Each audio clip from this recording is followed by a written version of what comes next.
No, it's me. I'm on mute. Hello, everyone. Welcome. I'm trying to figure out my keyboard. Okay. E.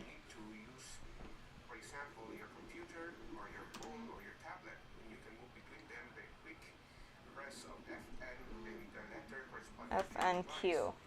This is literally what I'm doing.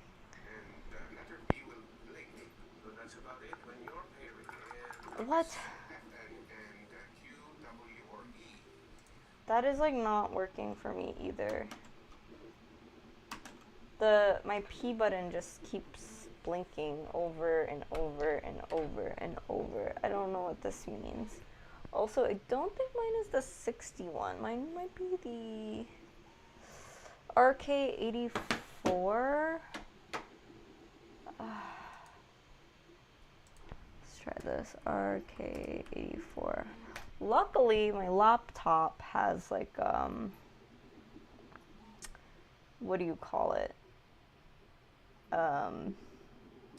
Keyboard. Laptop has a built-in keyboard.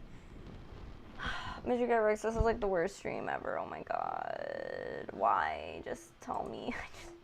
I just want to do Blender. Why can't I just do Blender? Yes, thanks, Stream Elements. I am live, I think. I'll play the Christmas beats again.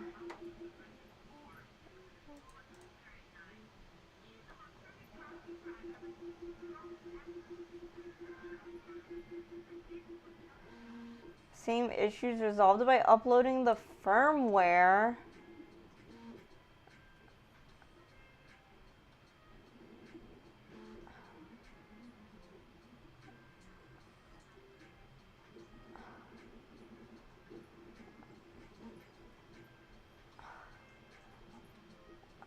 What?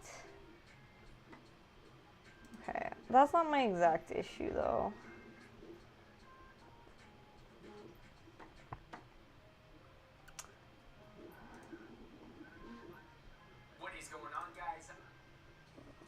What is going on is nothing works. Do you teach me how to set it up?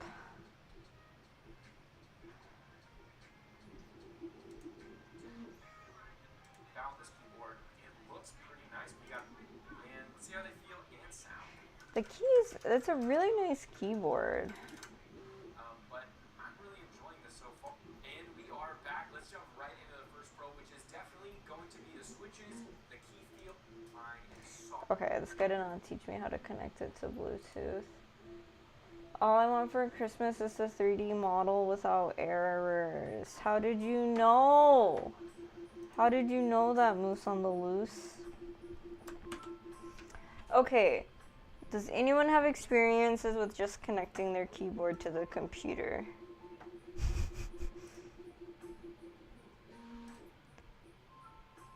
Bluetooth, and this baby's charged. Like, we have nothing to worry about. Oh my gosh, what just happened? I plugged mine in. Ugh.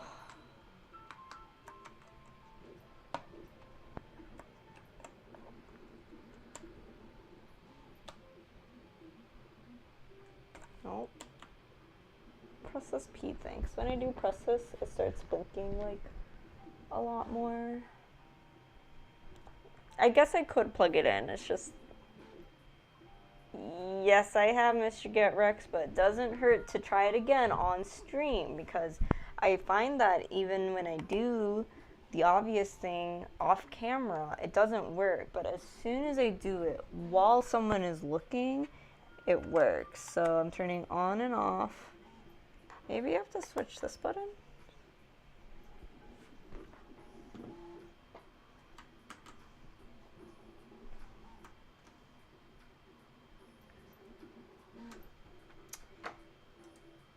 And yep, Mr. Get Rexed, turning it on and off, I think worked.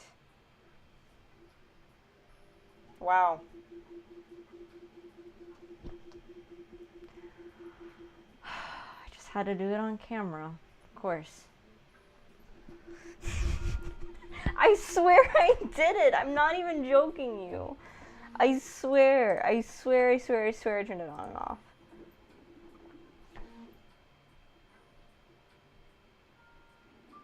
All right. So we are like what, an hour into the stream, and now we will finally begin with the stream.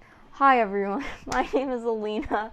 Happy Wednesday, happy halfway through the week, and happy winter holidays. It's Hanukkah right now. We're soon approaching Christmas. We did some Christmas shopping on the last night's stream, and I will want to say, maybe before I go ahead and get started, was able to print out all the black pieces here. So I'm printing out my dad a chessboard, and so here are a couple of the pieces. So I didn't think exactly what to do for the actual board part. So I don't know if I want to 3D print it or like get some fabric to paint. I want it to look nice. I think 3D printed would look nice. It's just then it becomes a rigid board, or if I do like a jigsaw style, it's kind of annoying to put together every single time. So I just don't totally know yet. So we'll see. Everyone, thank you for your support, as always, and supporting me through this troubling time of computer bugs. We are back, and we got a couple viewers in the house. Got our fan favorites, Mr. Get Rex, Angry Moose, and Rambo Sweets, and Sam Kit Kat earlier. Welcome, welcome, if you're still there. All right, let's go ahead and continue the lecture. And yeah, let's make this door. I think it needs to be a touch small, so I'll scale it down, and I'll press G to grab, and move it. So it's just below the floor line there. So we're just creating this I'll go to edge mode, 2, doorway. edge, and E to extrude, and bring it upwards. I'll keep it at the Z axis for now. E to extrude again, and I'll rotate this one, and E to extrude again. Hello! What? Thanks for the cheer. That was not deserved at all, though. Like, for realsies. But thank you. Where's my keystroke thing? Isn't it called Karnak?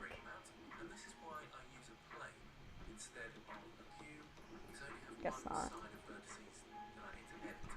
Thank you, Mr. Get Rex. Thank you, thank you.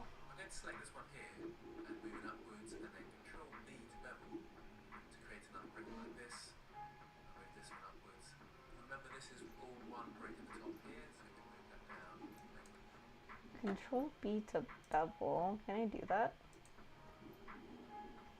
Control B. That is not how that works. Oh, there you go.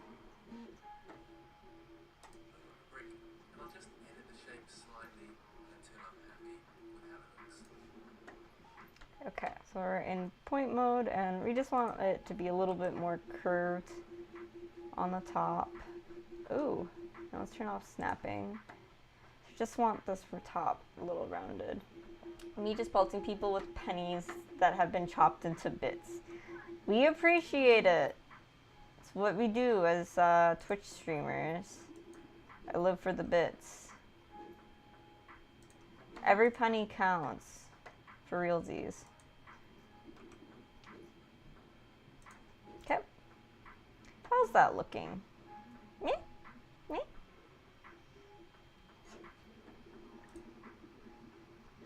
So somewhere around there, I think. Let's just have a quick look around and make sure I'm fairly happy with that. So pause the video here and make one side of your wall like this. And now I want the same shape on the other side at the back here, so it goes all the way through my wall. To do that, I can mirror in the y-axis as well. So if I tick on the y here, you can see it appears down here. Have a quick think why that is. Okay, so we gotta apply the rotations or something. Something to this. Object mode, rotations, what was it? Control A, apply rotations, and then what we say, modifier, dot mirror.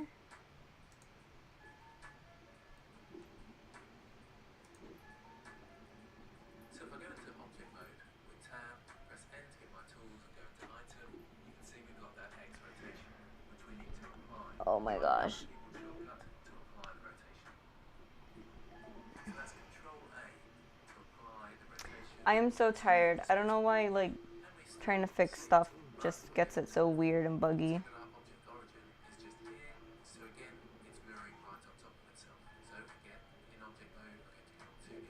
affect any other. Okay. So we're gonna go into, I guess, top view, and we're gonna move origins. Wow, that like really like made me tired though, like for reals. Like I shouldn't be this tired for not accomplishing anything yet this stream. Beep, beep, beep. Like, do I want it like that? Alright, and there's our thing kind of mirrored. Thus is life. Weird and buggy. It is weird, it is buggy. I maybe ate just too much like pizza too. Had a couple slices of leftover Domino's stuffed crust from the air fryer. Oh, what kind of pizza did you have? Did you have a like a chain pizza or like a homemade pizza? Okay. Let's cheer up. Origins, G then Y, and I can pull that into the middle over here. We should see one on the back now, and one on the front. So I'll go back into edit mode. You can see we're only modeling one corner, but we're mirroring along the X and along the Y. So it makes it a lot quicker. So pause the video and catch up with me, and mirror in the Y axis, and move your object origin, so it's in the middle of the wall piece. Pause the video and go back. Oh, we're good on the video.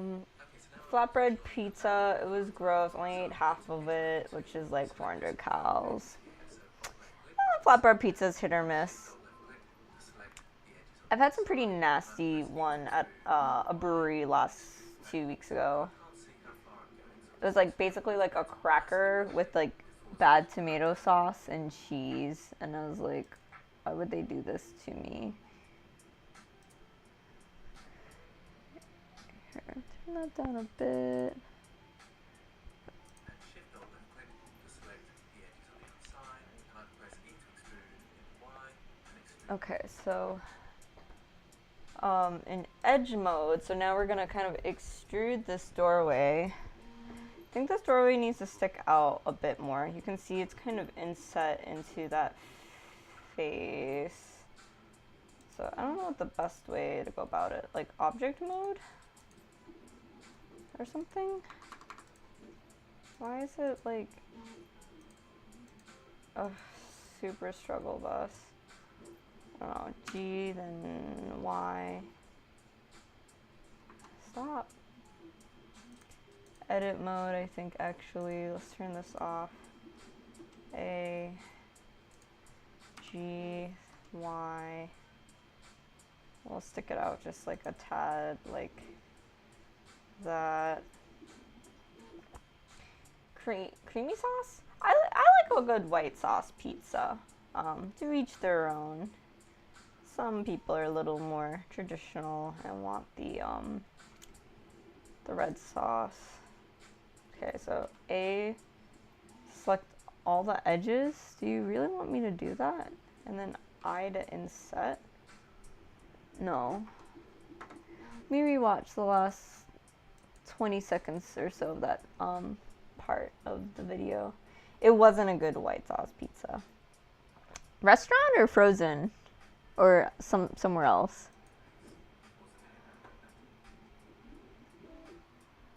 Okay, so now I want to join the back and the front up.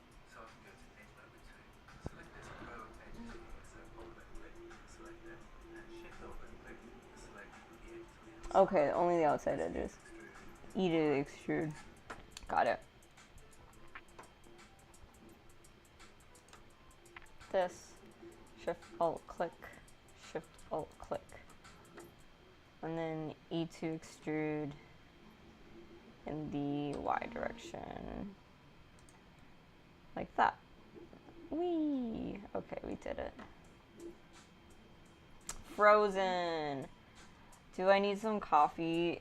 Oh, kind of. I switched to decaf tea like 2 hours ago, and now I'm wondering if I regret that decision. I also stayed up. Okay, after we got inspired to make my dad a chess set last night, and I started the 3D print, I got really interested because guess who my dad is going to want to play chess against? Me. and I know how the pieces move, but that's pretty much it for chess. And so I'm like, well, I want to be a reasonable like opponent for my dad's Christmas gift. So I'm like, how does one get good at chess? And then I started reading about chess learning strategies for like 2 hours without actually learning any chess, but how to learn to become a good chess player. And I think I stayed up till 3 in the morning doing that, and I regret it. Yes, and that's why I'm very tired. Oh, anyone here play chess? Thank you, Moobot.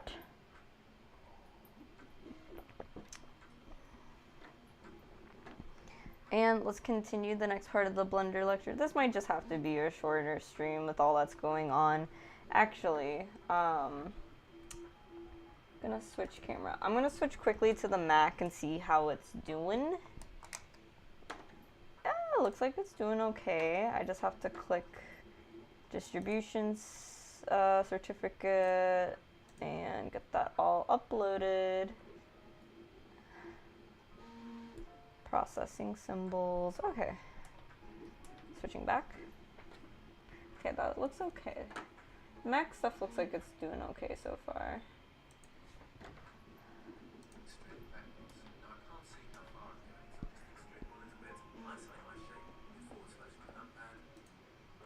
You can isolate your shape? Wait. Okay, so let's isolate this doorway. / on the numpad. Whoa, that is so cool. Okay, that is a new feature for me. Good evening, Latjor. Welcome to the stream. My name is Alina. I'm not sure how long you've been lurking, but on this stream, let me go ahead and share a little bit what we're about. I should be a little more prepared. We normally work on a mobile fitness game called Fitment with Unity and Playmaker. But tonight I am continuing what I've been doing for the last week or so, which is I've always wanted to learn Blender. And, you know, if I could teach myself Unity, I can teach myself Blender. And so that's what we're doing, and just taking a little Udemy course to get me started with Blender. But, like, already I'm 10 days into Blender, maybe about 23 hours using the software in total, and I'm not doing so bad. And, of course, welcome back, Charles. We're streaming both on Twitch and YouTube. But Latjor, feel free to introduce yourself in chat and let us know what brings you here. And are you celebrating any winter holidays?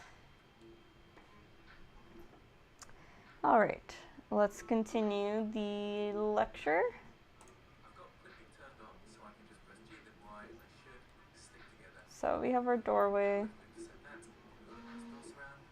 And I'll press / to come out of Okay, / to come out of isolate. fighting there. If I come back a little bit, you can see a little bit of flicker around the base here.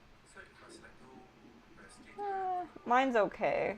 I don't have any flicker, but you can see, like, nothing's really lined up with the ground plane here. Kind of bothers me. Can we get that to align on the bottom there? Is it, do you want to do vertex or edge maybe? We'll see.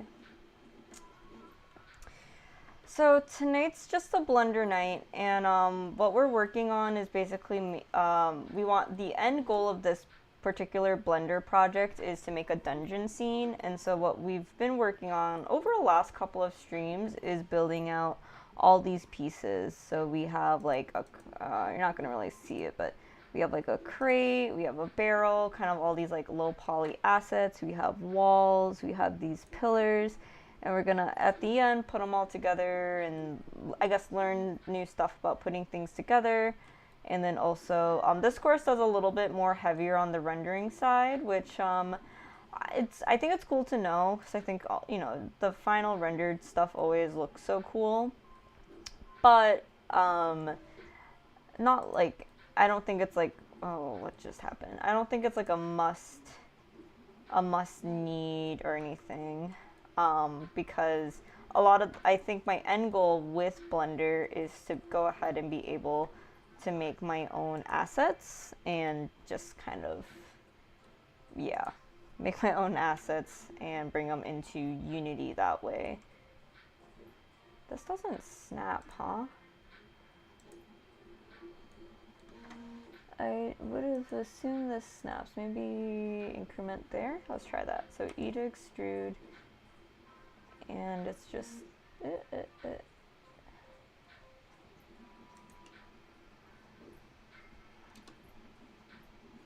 and dissolve. I can see that this is like a pixel off, or more than a pixel off. What snap settings should I use? Vertex? I don't like this eyeball kind of stuff. Like, why doesn't it, can I like snap to that? Let's see, dissolve, and let's see your front view. No! It like snaps to this, which I now can see is also off. Oh my gosh, I'm just gonna leave it. Does this bother you, like, incredibly, this gap here? We try and stay cozy on this stream, but I end up getting stressed out a lot, and I'm known to rant. But I try not to, because the best way to learn something new is to keep it cozy, keep persistent, and not stress yourself out. Because otherwise you're not going to want to do it. Oh my gosh. And Mr. Get Rex with the rant emote here on Twitch.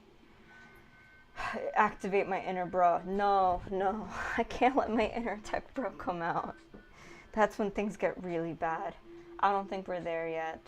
Lat is a data analytics and machine learning grad student. Just chilling here to do some work. No worries, lurk away. No need to respond, Lat.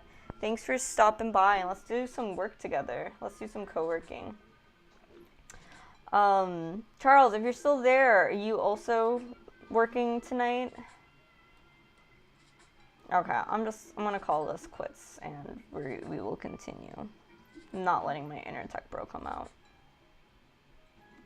I like Blender and hope to learn it someday. Well, Latjor, I will say, this is your sign. This is your sign. If you want to learn Blender, you're going to learn Blender, and see if you can find some time in your schedule in the next few months. But if this is something you want to learn, rather now than later, right? So if you can fit some time to learn it, you can do it. You can do it. Just gotta like commit to it. I believe in you. Cause like, I mean, you're a grad student and if you can learn machine learning, you can definitely learn Blender. I think it's just practice. It was very frustrating though the first few days. Right now, like there's like little annoyances like me not being super precise. I don't like this whole eyeballing thing. That kind of bothers me, like irks me.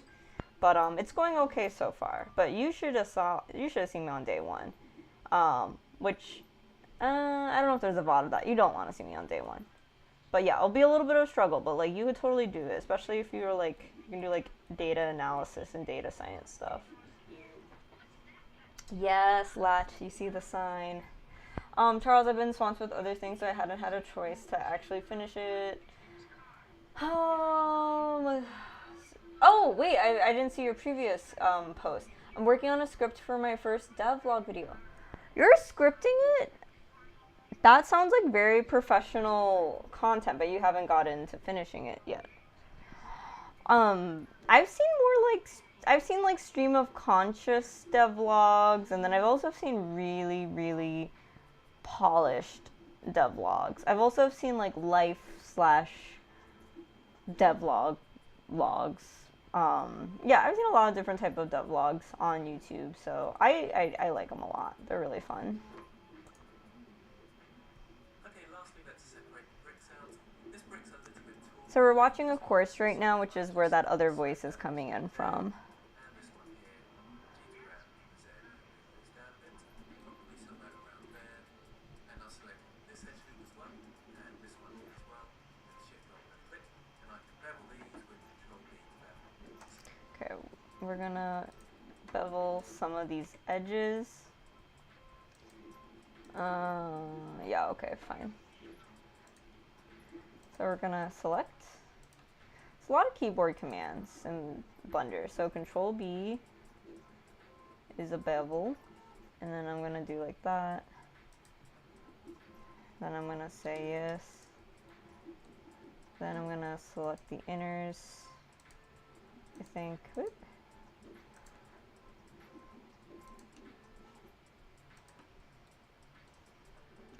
G, Y, gonna move a little in like that, and then I think, do we have to fix the vertices? Ah, no, we don't. Cool, that's looking, it's looking kind of basic. We'll spruce it up a little bit. I feel like I ramble so much when I don't have some sort of outline to go off of. That I understand. I experimented with making some tutorial content, some Playmaker tutorial content a long time ago. Actually, when I was first getting started with Playmaker, just to like, I don't know, just something to do and try to help out the community. And also, it's like, if you can teach something, that means you really know it. And gosh, even like a 5-7 minute tutorial video, and like a really basic one, a really poorly done one, took hours. It just took hours, and the editing took so long, and like these aren't even that great of videos. I also am really rambly, and so I kind of quit that. I kind of stopped that and was like, I can't do YouTube and game development at the same time. I also tried it with some SolidWorks videos too, because there's actually not very much mechanical engineering design SolidWorks content out on YouTube. So I thought, oh, that would be kind of like a fun niche to kind of fill that knowledge gap. But then I found streaming, and I didn't think I would like streaming as much as I do, but like for reals, I love streaming. It's so cool to interact with you all. You know, every time I stream, there's always really cool people in chat. Like, everyone who comes is so smart, or like, I learn something new pretty much every stream, and it's like kind of exciting, because otherwise I wouldn't, you know, be learning something new every day. Maybe a little bit from like just programming stuffs, but like, just like, even like last night, just learning about rotoscoping and seeing Prince of Persia, like that gosh, that stuff is so cool. So I think streaming, like, this is the fit for me, and I feel really great about it. I'd love to, yeah, if I had more time, I'd totally do YouTube. But yeah, gosh, it's time consuming.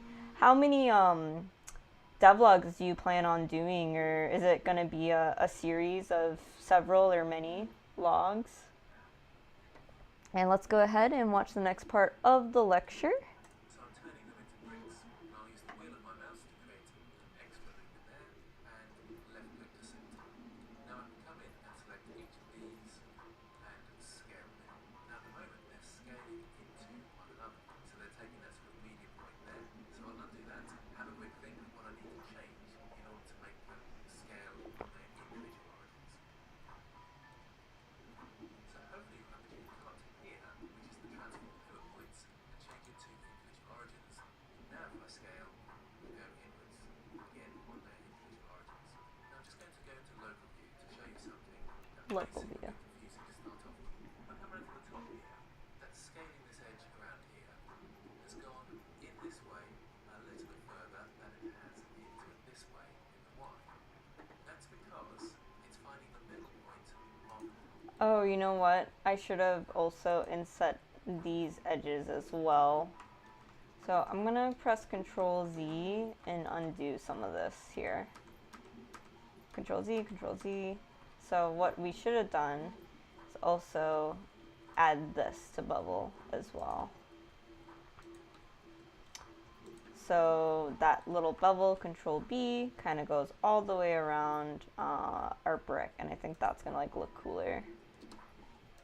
And then we can go ahead, what is it, individual origins, and we'll like scale this in.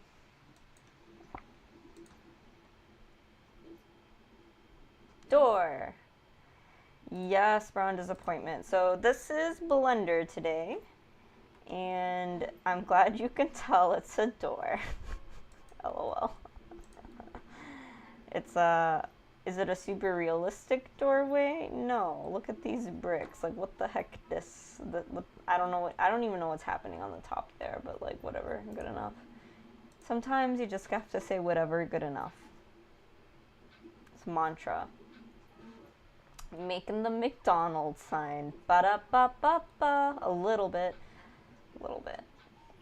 Is the city ready like the last time you were making an island, right? Oh my gosh, yes it was. So, I think that was, what was it? Stream day 2 of learning Blender. We did that. So let me open up that render here. Yeah, this is what we worked on last week. So this was me maybe several hours into using Blender. And, can I do this?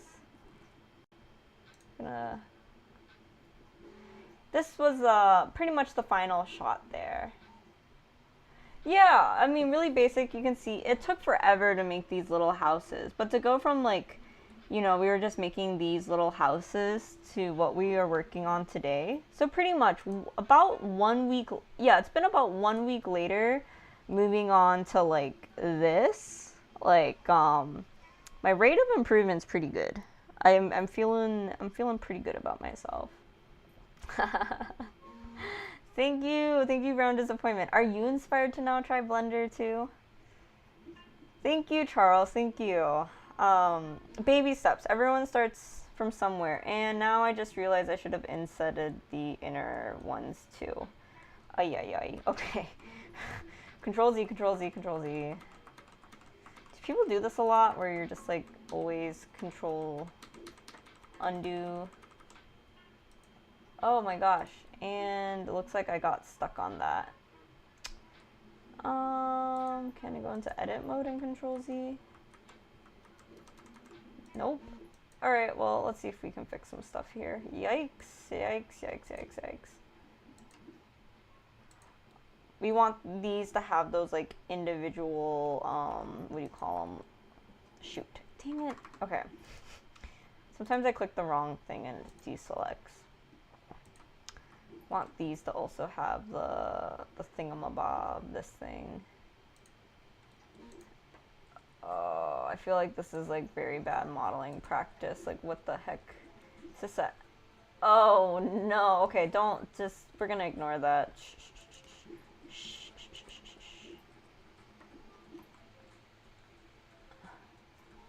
Okay, scale. Is scale really what we want to do? Maybe? No. I feel like I really messed this one up. How do I set this? Like to the normals. Individual origins, S.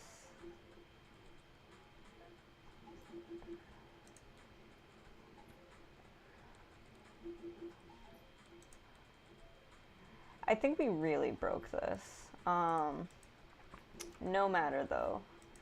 I'm just gonna like manually fudge some stuff, and we're just gonna pretend it never happened because I'm not putting this in a game. So we're gonna say it's okay if it's super broken. Also, do not listen to my advice and guidance with this stuff, because I do not. Oh god, what the heck is this? It's like the ugliest corner I've ever seen. Okay. Oh my god, do you like Microsoft Excel? Come on, Brown Disappointing. You have to create. I dislike creativity. But you like Microsoft Excel? Microsoft Excel is like cool. There's like macros and VLOOKUPs are like sick. Like, I can maybe not totally relate, but that's cool if you like Microsoft Excel. Hey, Wormhole, welcome back. Practice makes good enough, and good enough can be done. Lat is a fan of Python pandas. That makes sense. That makes sense. Pandas is that like just like the math and stats library? Gosh, there's actually a couple. There was a data scientist who joined us last night. It's probably also familiar. Okay, good enough. Let's continue the lecture. These three edges, this one, and this one. So And if you're curious, we're watching the complete Blender creator course on Udemy if you want to follow along. Pandas is a data manipulation library for Python. I can actually just press G to grab in a Y and move them in manually this way to make up for the difference. So pressing G then Y, pull all these edges in. Obviously these ones are stuck here, so it seems as if they don't move. But these edges here will move in the Y. So pause the video here and create your brick structure using the bevel and scaling in the individual origins. Yeah, we kind of did that. Can I do this one? Would it let me? Let's see, Control B. I don't know if it's gonna let me bevel this one, but why not? Excel, but if you replace the E with the X, it becomes Sexcel, which is pretty funny. Brown disappointment. Is this a dad joke or like a weird uncle joke? Okay, I chuckled. You got me. You got me, brown disappointment. Hey, Aliert, your other screen's sliding. That's just how I have it set up below. I am watching a course on the other screen, which I technically can't stream to you all because it is a paid course. I highly recommend you pay for it, though. I don't remember how much it was as I bought it last year, but for the value I'm getting of learning Blender, it's totally worth it. I bought it last year and there's actually an update like 3 weeks ago. Totally brand spanking new content for Blender, at least 3.0, since Blender is updated. No need for Blender. OpenAI just released a 3D modeler pointy. I know AI can, like, I just also saw this video on ChatGPT writing a bunch of Playmaker scripts and stuff and like writing code for you. And I was like, wow, cool. But I don't know, this is just something I want to learn. This is something I've always wanted to learn. It's like learning like how to make clothes. Like, yes, you can buy clothes from tons of stores, but there's something about handcrafting your own things that you can, like, especially when you get really good, you just like execute your vision, or you have a new appreciation for something, you know. Yeah, and it's like I'm never gonna be good enough to even replace the 3D modelers on my team, but I just want to know the basics. Maybe I'm old school. I feel like I'm sounding like a boomer. Yeah, this is a really, really good Udemy course. The Pithecanthropus instructor is different. Who's that? Yes, Rambo Sweets. I fixed my keyboard. Turns out, like, turning something on and off camera doesn't work. For the on and off to work, I have to show you and stream it to you live. Then it works. Like, that's the trick. If you're curious, if you're a streamer, to make things work. Blender beginner donut oh, no. Lat, I tried. I see you have dabbled a little bit with Blender, because you know what that is. I think attempt number 1 or 2 of me learning Blender, I started with the donut. And the donut went okay, but then there was like a coffee cup, and that did not go okay, and then I raged quit. No rage quitting today, though. Charles on YouTube says, next thing I'm working on the devlogs, working on the art for my games. I have to relearn how to use Blender. Good luck. I mean, if you already know it, relearning it shouldn't be too bad. Just pull out that Blender cheat sheet with all the keyboard shortcuts. And remember, you may have to grab in the y-axis to move them backwards slightly as well to compensate for their object origin. Okay, so I'll go back to object mode, back out of isolation mode. Object mode, out of isolation. The origins, so you can see our top there. Your challenge now is to add some notches and wobble. Notches and wobble. So by maybe cutting them. Alright, let's make this door cool. So / to isolate. We're going to apply this mirror modifier, so then we can go ahead and individually work on the paths. And we're going to add some wibble wobble tobble. Can you make 3D people in Blender? Brown disappointment. I'm only 10 days in. No, I cannot. But I think Charles joining in from YouTube probably can. I tried to learn it, but it stopped because my PC at the time was a donut. That's a good reason to quit. Lator, it's okay. Like I said, this is my 4th attempt trying to do this. So if you have several failed attempts, that is like a-okay. So I think what I'm going to do is, what was it? K is knife tool, and I'm just going to do some cuts. And we'll do some more cuts. And we'll do some cuts. I'm just going to start like randomly cutting, enter, some bricks.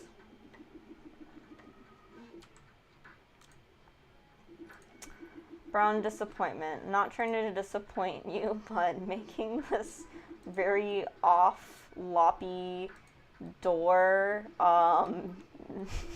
it's probably a lot different and a lot easier than making a rounded, like, humanoid character model. But I appreciate you saying that, because it makes it sound like you have, like, faith in my newfound skills already. So, not yet, not yet.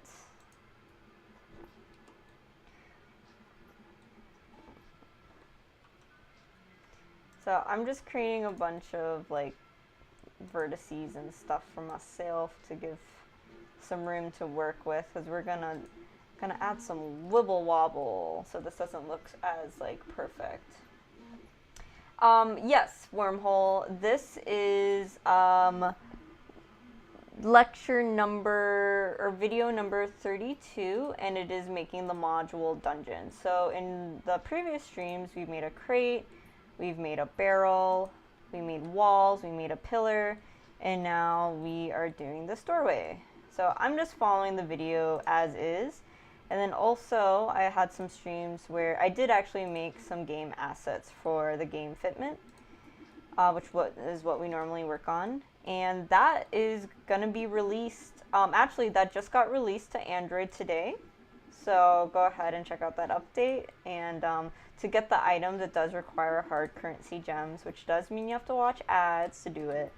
But that's kind of the point and the thing that we're testing is like, how many people are going to watch ads, and then how many people are like willing to get that seasonal content. So it's a little bit of a test. So like a lot of mobile games, we have tons of analytics and kind of funnels set up in our game to be able to track that and test that. All mobile games pretty much take your data, but it's all anonymized and all that stuff. So nothing too much to worry about.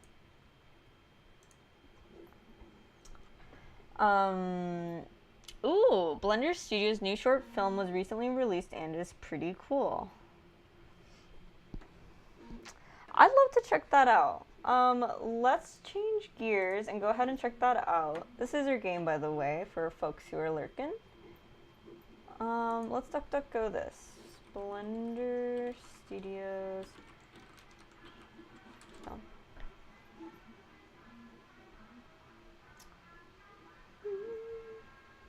All I want for Christmas.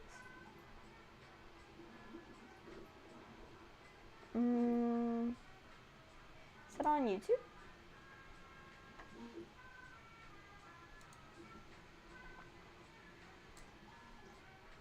Mr. Get Rex. Is it this? Charge? In energy-scarce dystopia, an old, destitute man breaks into a battery factory but soon finds himself confronted by a deadly security droid and no way out. It's called Charge. Okay, it is this one.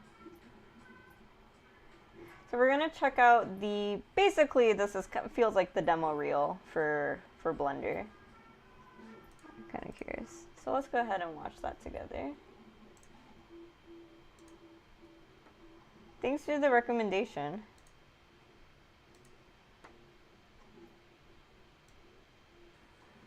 Let's get inspired. For those who want to learn Blender, let's get inspired right now.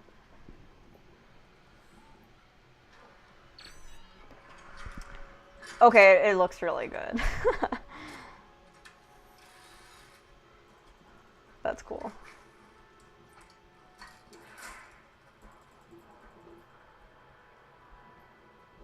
Grandpa can move.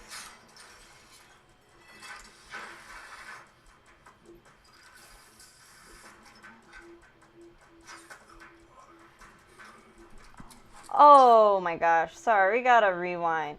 Did you see how the neck here, like, it tightened and you saw how these creases in the neck, like, constricted? That's really nice. Okay, hold on, sorry. There's a lot of really cool stuff happening in kind of all these scenes. Even this kind of like, this like particle effect, like spray paint and everything is wild. Fuzzy ears. Yeah, the stream quality probably won't come through, so you may want to watch this on your own screens, but...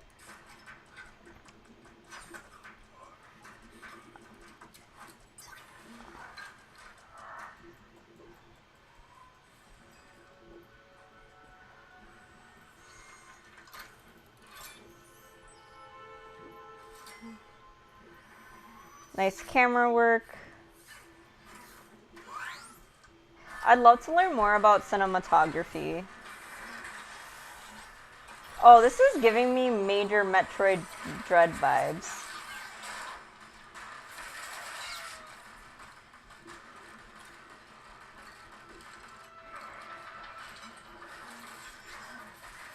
Oh, that's also another cool effect.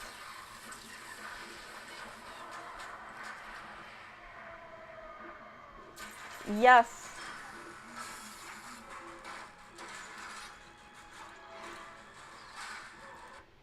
Sorry, I'm gonna go ahead and share the link lat here. Here, we'll watch a little bit more. I don't think I'll finish the whole thing, but this is really impressive. This is all done through Blender.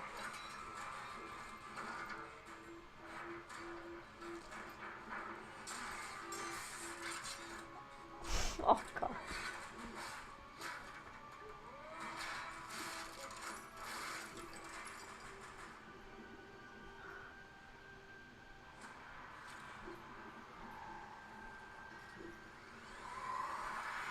Alright, cliffhanger. Y'all need to watch it later. That's really cool. That's really cool. That is... Okay, so compare that to this. I make a door. I'm just making a door. That cliffhanger. What happens? I don't know. Does the old man survive? Or does Blender really want to show off those shader effects and show off that reflective blood with a dead old man? Who knows? Ooh. Okay.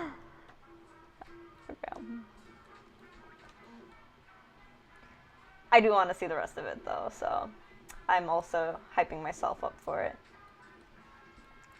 So what we're gonna do is Control B. Why is Control B like not working the way? What was it?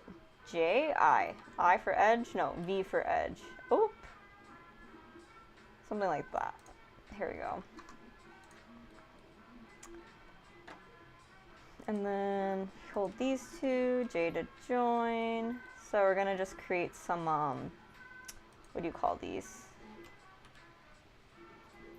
Little divots, basically. Oh, shoot. Sorry. Jade Run. Sentient Juice Slave. Welcome back. Welcome back. I know I'm wearing these honkin' things again. Do they make me look smarter? I hope so. No, it's been, today's been kind of a lazy day. Like,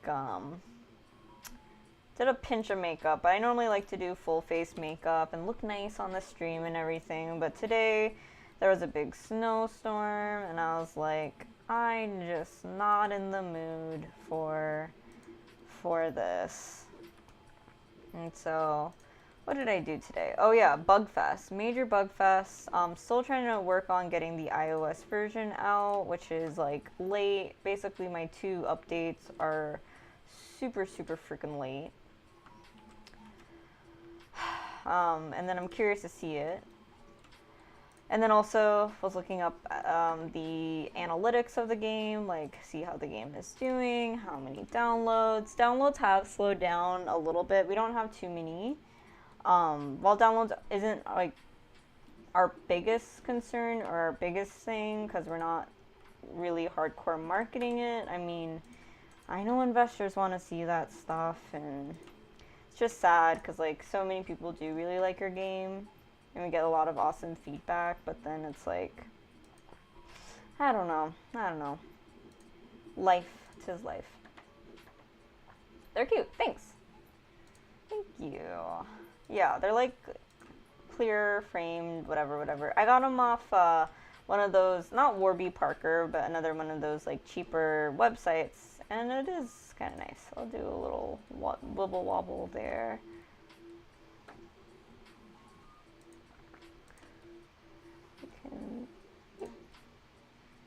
Maybe something like that.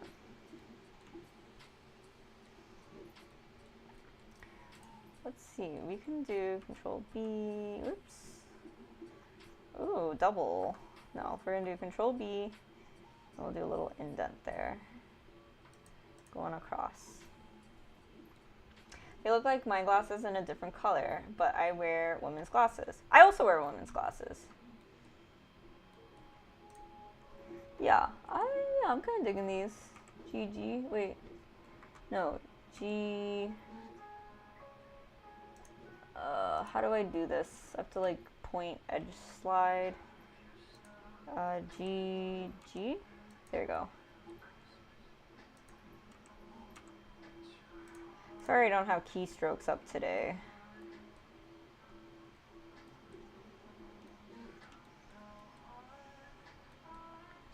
And then we'll manually just like kind of move and wiggle some points too. Like we'll just like kind of move that one down. Might be a little too much, but whatever.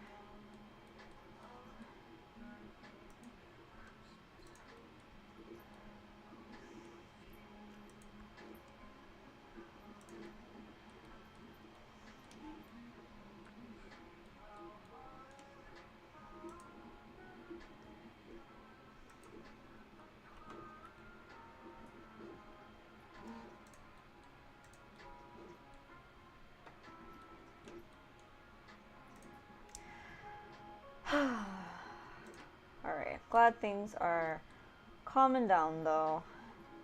I have a lot of snow shoveling to do tomorrow. It's still snowing in my part of the country. Should be stopping though sometime wee morning. So we'll see.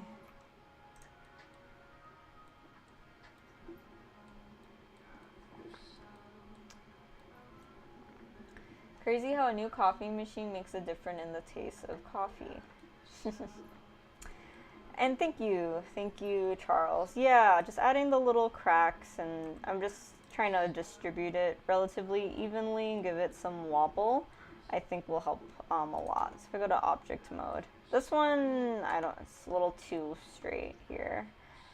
How do I split? Can I just go, whoops.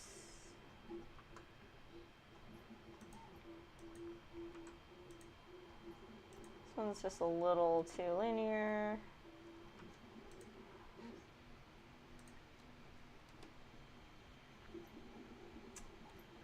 Oh no. 6 years, and if you're using it daily use, is not too bad. I had my coffee pot maybe for 8 years, and actually just got it replaced this year. So I'm very happy with my current coffee pot. If you all have heard of, there's a brand called OXO. Absolutely love. Basically everything I've ever gotten from them, I really, really have liked.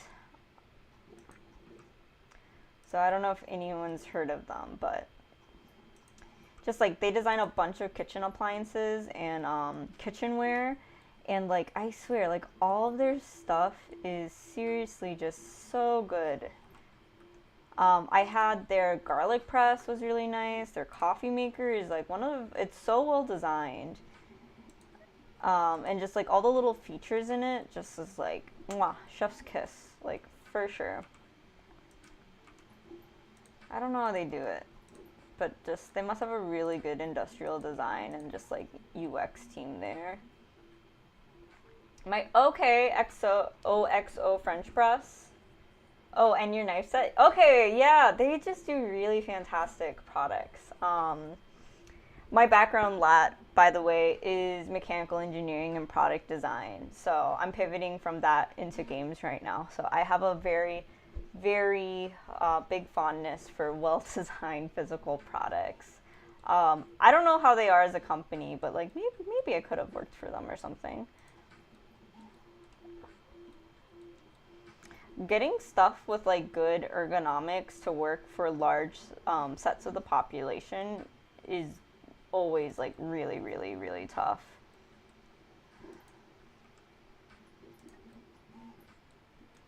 Okay, I'm kind of looking at this from the side and do a little wiggle this way too. Do like a bigger cut there. Whoop. We can start to do some wiggle on the shape of some of the bricks here.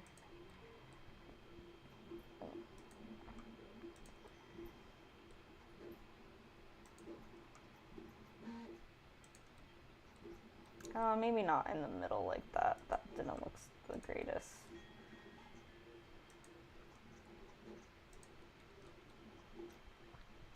Mechi's in high demand, especially when you can code. Ooh, tell me more, Lat. I think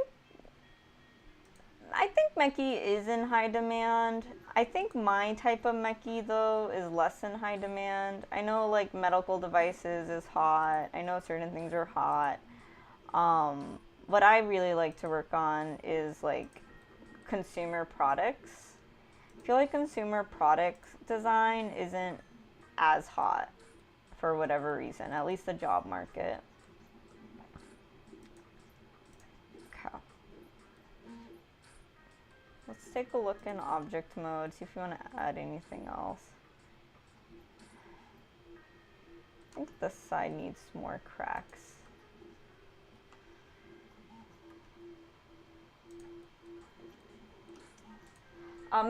Yep, mechanical engineering.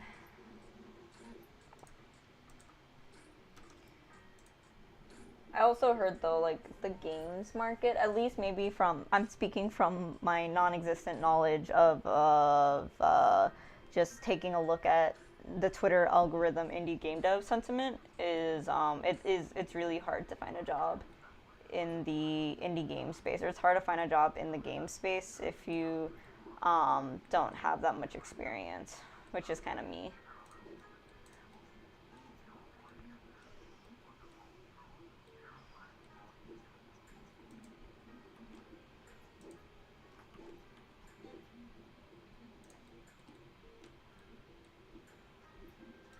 Most of it's outsourced, that is why, and the software they need less. But a lot of them are branching out to bioengineering.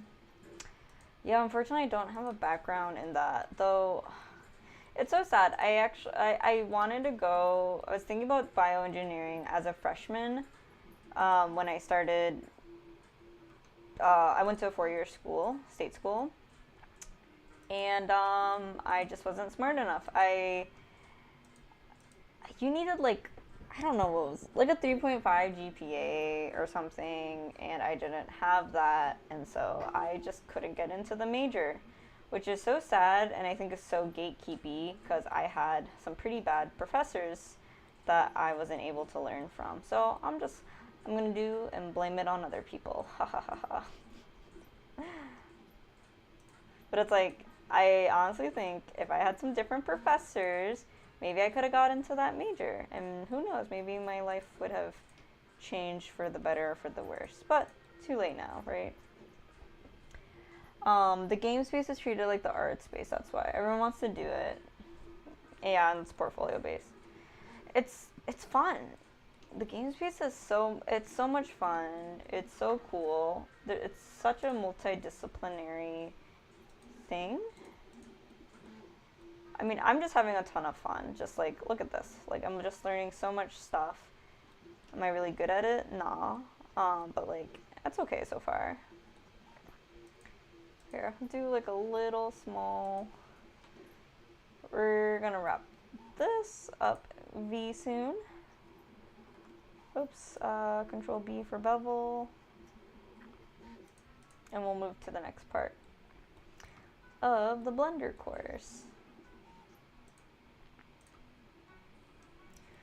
I don't think mechanical engineering was very saturated though. Well, I don't know. I don't have the stats, so I'm saying this from like personal observation. Depends on what you're doing though. Really? I didn't realize programming engines was a big deal. I feel like there's only like several engines and that's like it. But you're saying like studios who do custom engine work? Or like tools? Let's go on into the next part of the course.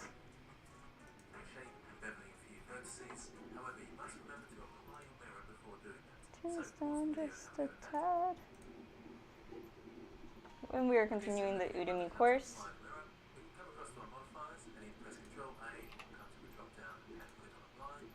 Not bad, eh?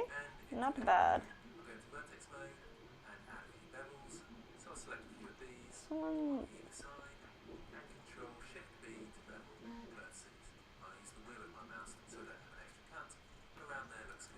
Move this one up a tad.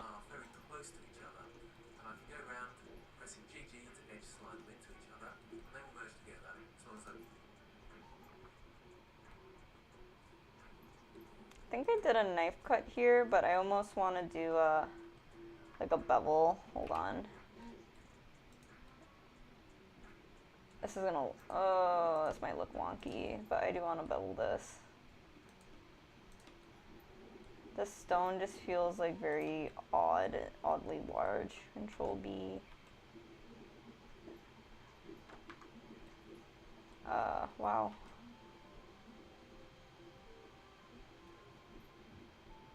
That.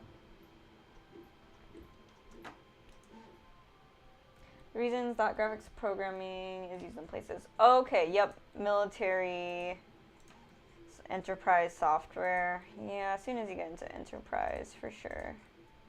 That makes sense. I believe that. I believe that for sure. Oh, things are looking a little bit weird because we have that crack and stuff right there.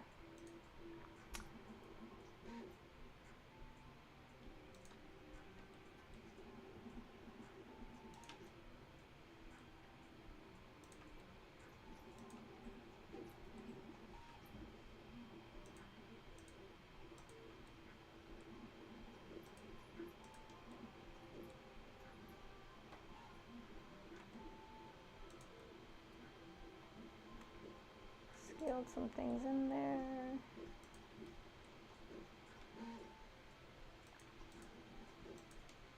There's a lot of bad modeling practices in this. So please ignore. You can see like all these little extra unnecessary faces I'm making, like what the heck is this thing, but you know.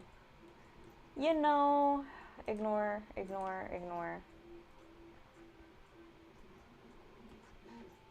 Proprietary engines tend to look for engineers often. Maybe someone can speak to this. And maybe because I'm just like a noob that will only ever use game engines in her lifetime. What are the current game engines on the market lacking where it's a smart decision for a studio to make their own? Like, what kind of customizability are the big engines lacking? Or, like, what is an example of a game that really, really benefited from having a custom engine?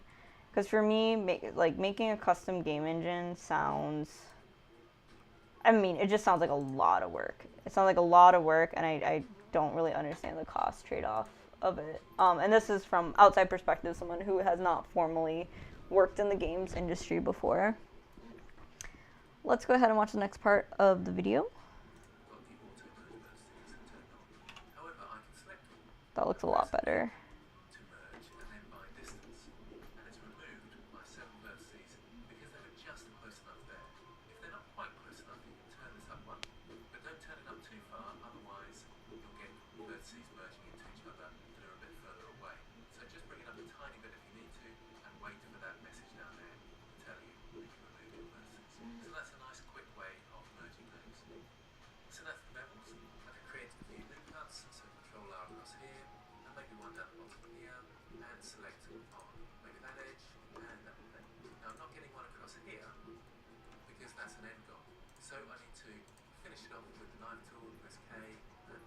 Okay, so the instructor is just adding the wibble wobbles to their example doorway. Sentient G says, typically MMO or strategy games for proprietary engine. Interesting. I still don't see. Like I said, outsider perspective, still don't totally get that.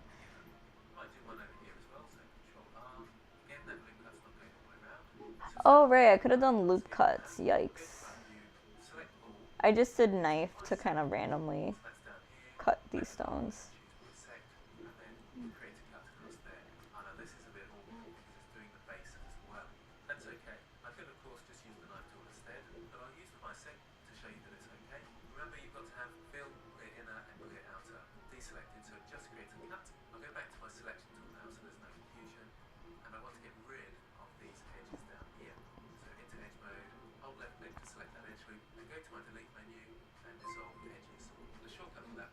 Hi, Molon. Welcome. Welcome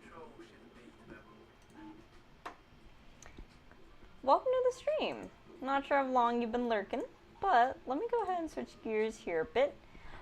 We typically work on our mobile game called Fitment, which is an exercise mobile game. So half exercise app, half cozy collection, kind of life sim idle game.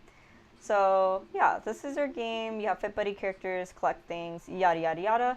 But today what I am working on is actually learning Blender. So I'm 10 days into my Blender learning journey, and it's going kind of well. It's going pretty well, especially compared to some of the game dev stuff we do here. So, but appreciate the follow. Feel free to introduce yourself in chat or lurk away. We got a lot of busy bees and hard workers here, and I love the company. We're here, co-work. Let's get some things done this Wednesday night, or maybe Thursday morning where you are. One of the benefits of a game engine, Unity, Unreal, is flexible enough to let you do a number of things out of the box. Yeah, okay, tons of overhead. Networking requirements, okay, gotcha.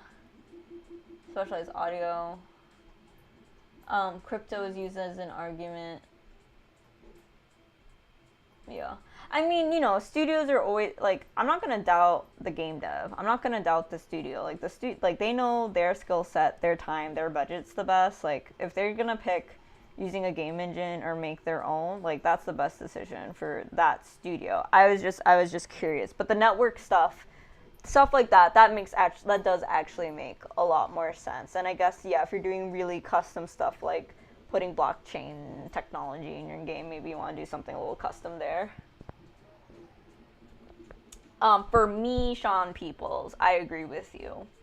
For me, like, I'm learning Blender even though it doesn't make sense for me to really learn Blender, like, in actuality, but this is for funsies. But for me, learning a game engine, since that won't ever be for funsies for me, I'm just not that type of person. And I don't see any benefit. Like, the type of games that I would love to make in my career, I think can all be done by existing game engines.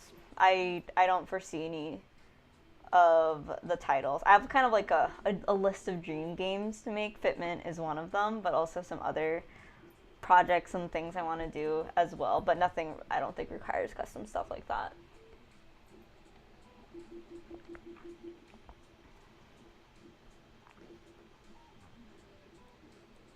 But looking pretty good. And if you want to learn Blender, I highly recommend this course I am currently taking. So it's going to be blacked out here on the screen, but you can see up here it is the Udemy Complete Blender Creator course. They actually, look at this announcement. I haven't seen this yet. Game.tv posted an announcement 2 days ago. Festive winter scene. Wanted to share our resident Blender expert Grant's latest YouTube video. Oh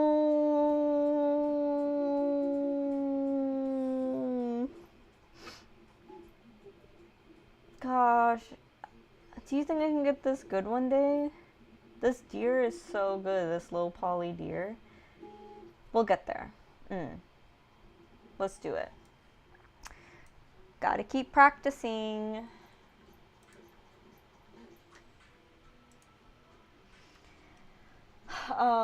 You have to think historically before operating systems became standardized. Yeah, that's true. That's true. And back in the day, tools and things just become adopted and become the norm. Unfortunately or unfortunately, I hope this doesn't trigger people, but like AI to code and AI to maybe build like the template or the starting point of your game or something like that probably will become the norm. Will probably become the norm in whatever, several years, maybe less, maybe more, I don't know. And will basically be the new game engine, AI-based game engines to start the core of your game, and then you get the experts to come in to do the customizability by hand.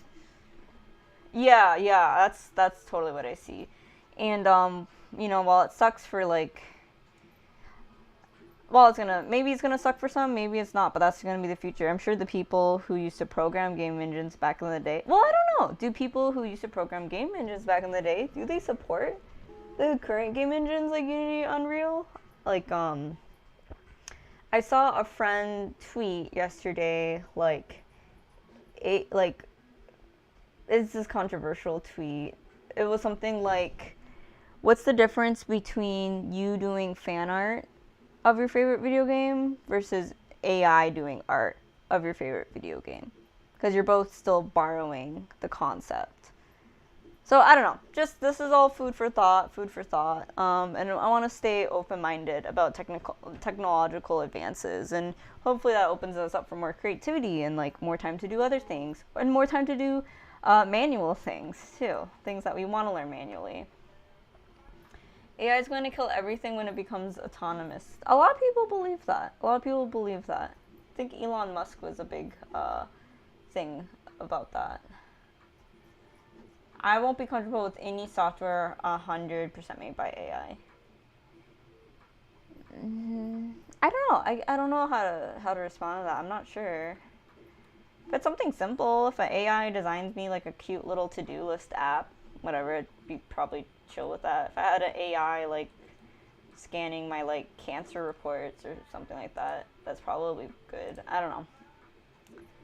You can come up with so many different like paradoxes and like use cases and like trippy examples. I think AI is here and it will be positive, but it is super dangerous. I don't know much. I don't know anything about this subject, but like, aren't there like top scientists who are trying to like make sure we have the guardrails in place so that Skynet doesn't happen? Like, next part of the video.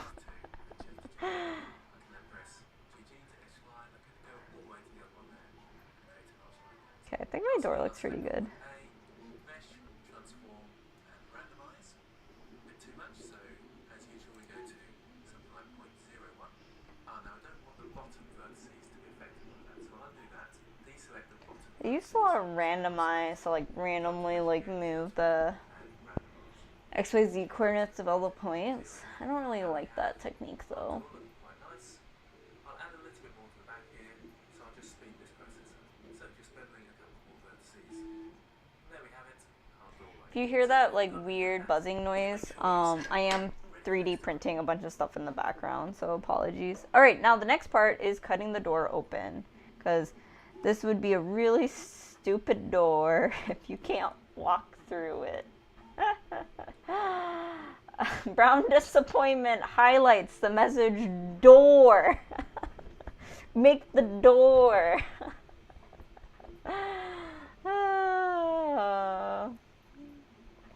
All AI art has to be signed with the name of the person who initiated it, as in the person who types the command. Interesting, interesting. Yeah, we'll see.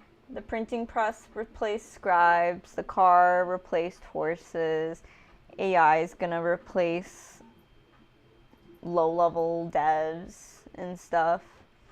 I don't know. But might be good, might be good. Machine learning, computer vision is gonna replace taxi drivers and long-haul trucking drivers, like, it's all moving forward. I think we live in a crazy time in history. I'm very happy that I was born in this time and place in history. This really feels like my place in history. Also, speaking of brown disappointment, you reminded me to remind you all of something. So if you all are here on Twitch, I didn't really use this before, but we have this thing called coffee points, which are basically the channel points that you accrue for watching the stream. So all you have to do to get them is just sit here, intro to Twitch stuff. I didn't know this, so I'm mansplaining right now. But we have a challenge, and this is going to be a difficult challenge. I am not just giving this away for freebies, but as a community, if y'all in the chat can raise up to 24k points by the, I don't know how many days are left, 20 plus 20 something days, I will do a 24-hour game dev stream. But if you all don't hit that, I will not. And I'm actually very much okay with it. I'm kind of mixed feelings on this 24-hour stream. I think it would be fun, but I also think it will be horrible. And I will definitely drink a whole pot of coffee, if not two, during the stream. So anyway, just wanted to point that out. How do you redeem it? How does that work? I don't really know. So ask your fellow friends in chat. But just wanted to point that out. So I need to do a better job. I'm just trying to increase engagement and participation with you all. Challenge accepted. Will there be a sleep session in there? Whatever happens will be streamed 24 hours. If I take a nap, I will take a nap on camera. That is weird, isn't it? No, I'll do it. I can handle 24 hours. I did it in college. I can do it now. All right, let's cut open this door and make it functional, yeah? Dies on stream. 24 hours stream with 24 doors. I don't know if I'm that fast that I can make 24 doors. Oh my gosh. 20, yeah. Holy, Mr. Get Rexed! I swear, you have like donated like 10k points in the last few days. Maybe I should have made it higher than 24k points. How are you collecting so many points? Don't you get like only like 100 points an hour or something? I might have miscalculated this challenge. I thought it was difficult. 24k is like a lot. Sean? What? No, I'm really glad everyone's participating, but how does everyone have so many points? Mr. Get Rex, you like also put like a couple thousand points the other day too.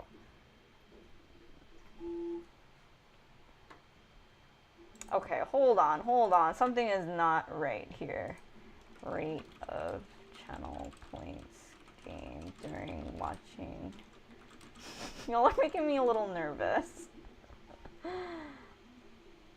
What else would I would? Yeah, this is you could make me drink water. I don't know. Amount of points.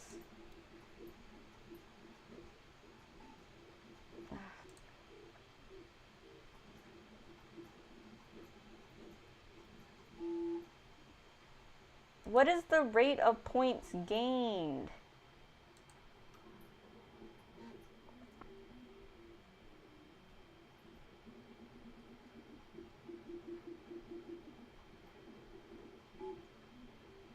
Look, see, you only get 10 points. So how does everyone have so many points? 5 minutes? Yeah, it's only 10 points. Watch 2 consecutive stream, bonus 300 points. I don't know how you all have so many points. This is I'm a little sus. Oh, and thank you, Brown Disappointment. I don't think redeeming your coffee points, though, for random stuff contributes to the challenge. I'm not sure, though. Someone can double check that. Mr. Rex, let's raise 48k and we get a 48-hour stream. That I don't know if I can do. Hey, Shahan, welcome back. Good. I did check my Instagram for your message. I did not see it. Or did you send it to the Fitment Instagram? Ha ha ha, Brown Disappointment. You have wasted your 100 points to keep me hydrated. Mwahaha. Made you sing twice and got no contribution to the challenge. Yeah, Mr. Gut Rex, you regret it now, don't you? Despacito. I'm Despacito as well. I'm teasing. Alright, let's cut the door. Shahan, we're working on Blender and we're gonna cut open this door. Okay, so here's what we're gonna... Hold on, can you all... So I am watching on the other screen. It's gonna be blacked out, but we're watching that Udemy Blender course. Last time. And I'll come out to local view so we can see our wall in the background here, and we've got our door surround here. We obviously need to cut a hole in the wall so that we can get through our doorway. There's a couple of ways of doing this. We can quite simply cut a shape into the wall using the knife tool, and then delete the faces in the middle. That sounds horrible. Boolean. A Boolean operation. Knew it. Operation, as shown here, is where we add a separate object, and we use that to cut the hole in our wall in this case. Boolean operations can be a little bit glitchy, and in my opinion aren't really suitable for a beginner because of all the difficulties that you can have. It takes a little bit of experience to know how to get over those glitches, and it would take a fair bit of time in these beginner exercises to make sure that we covered all those possible problems. For now, what's more important is that you get used to the box modeling techniques of manipulating vertices, faces, and edges, and getting more experience with the basic. Okay, so we're not bullying. So to start with, I'm going to select these two pillars and press H to hide. That way it won't get confusing. What? I don't actually know what we're doing. So it was like, we should do booleans, but then they said booleans are glitchy. I will send again today. Okay. Shahan, and just to clarify, are you sending it to my personal account, Alina Likes Cozy, or the Fitment studio account? Charles, thank you so much for swinging by, and thanks for sharing that Blender video. We're gonna have to finish that later. I am a Boolean. What? Sure. I don't even have like the mental energy to compute and process. Like, okay, sure. Whatever. True or maybe false. Personal account. Okay, thank you. Thanks for clarifying that. True, false. True, false. I don't know what y'all are on about. Okay. I am getting a little sleepy. I don't know if y'all can tell. Let's continue though. I want to finish this freaking door. Selecting the eye over here in the outliner on the right. Now I can select my wall and go into wireframe. I can come up to here, choose wireframe, or I can press Z or Z and I get a Wireframe. preview of those views, and I can choose wireframe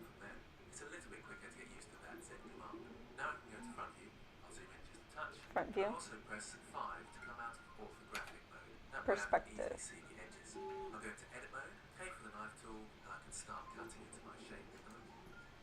Okay, so we are gonna, okay, edit mode. Oh my gosh, it's a lot of lines on the screen.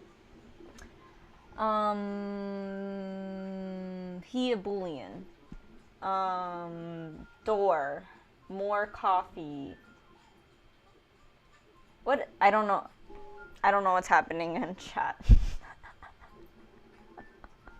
True. Okay, I shall continue as y'all figure out what is true, what is false, and what is reality. Main thing is for me to create an area in the middle here. Okay, where I can knife edit the tool. faces. Whoop.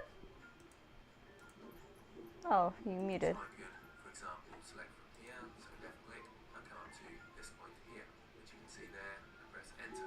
I can select all these faces and delete them in here, round to here, so I just need to create another cut down from here.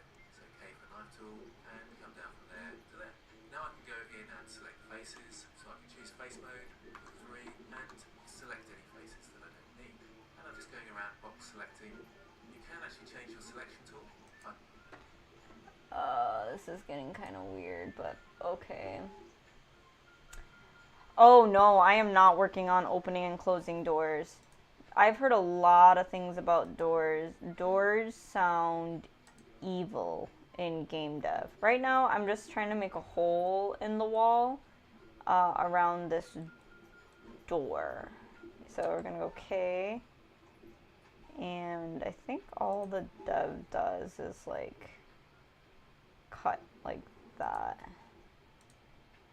Just gonna eyeball it like that. Something like this. Oh, I have this bad habit of pressing. Did I do it? Nope, I think I have this bad habit of pressing the escape key when I should be pressing the I don't know, enter key. Enter. Ah, yes, for replay. More coffee because you're sleepy. I'm debating it. I shouldn't. I really shouldn't. I'm a horrible coffee person. I drink so much coffee, it's bad. Every door is a hole. Yes, Brown disappointment. Use booleans for making holes.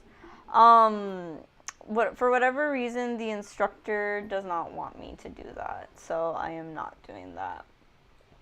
I think what I am doing is just deleting a bunch of faces, though, like this. I think, yeah, I know, this looks like kind of really stupid. It's like, oh my gosh, do I have to get out of?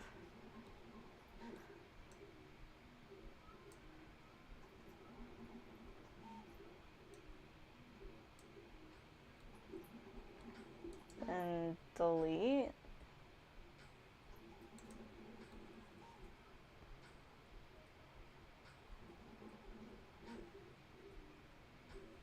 Something like that. Delete. Why didn't it delete this side?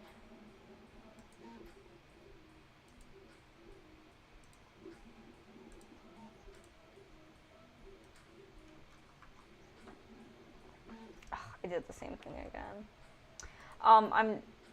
Did I already say I'm not using the boolean because the video said not to at this point in our noob status. Okay, delete.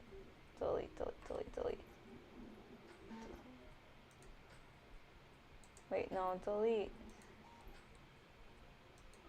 So this is my dumb way of doing it. Yay, there's a hole, and this homie. What is this? What is this?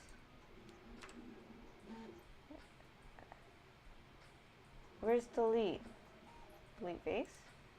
Yay! Where's the truth table, Alina? What is a truth table? Do you mean like, how do I do it? like this thing. If you were a 0, a 1, a 0, and a 1, isn't it like just like this? Am I doing what you want? So if both things are true, it's true. This is an and. Is this what you mean? Boolean's so much cleaner.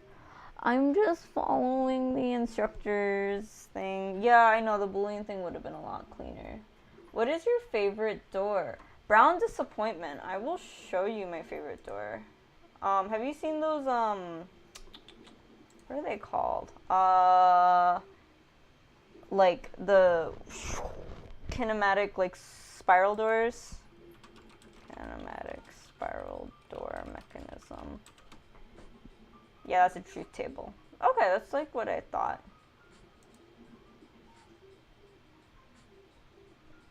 Wow, well, none of these are the doors I want. Does anyone ever watch these like mechanism design YouTube videos? They're kind of awesome.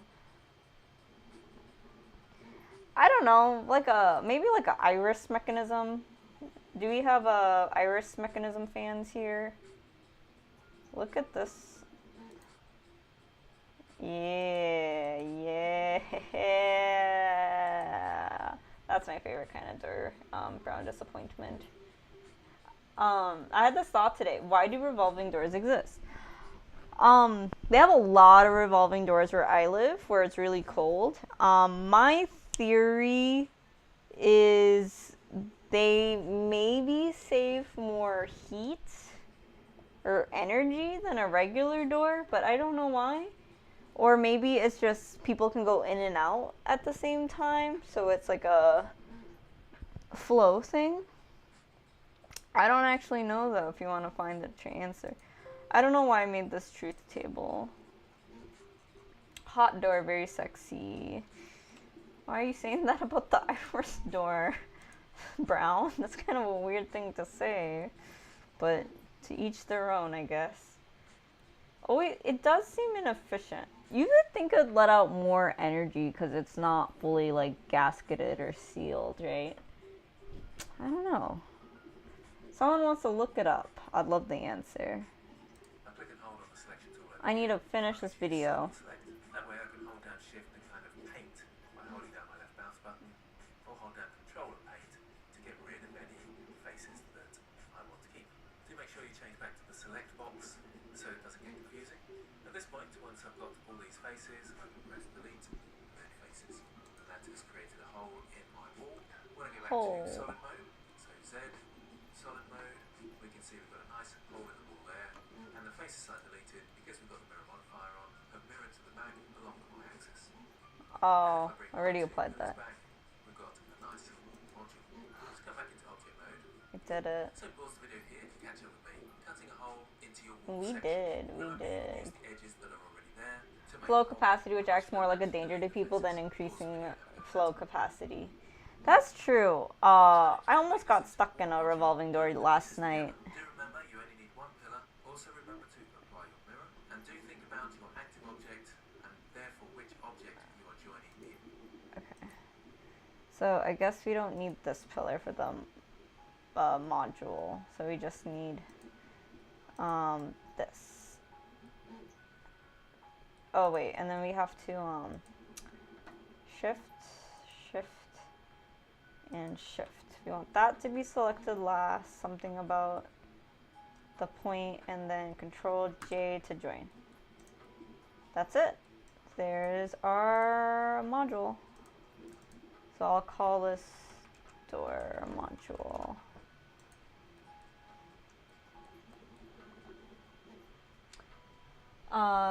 Alina likes cozy, hashtag stuck in a revolving door. I didn't get like super stuck, but what happened was my friend I went Christmas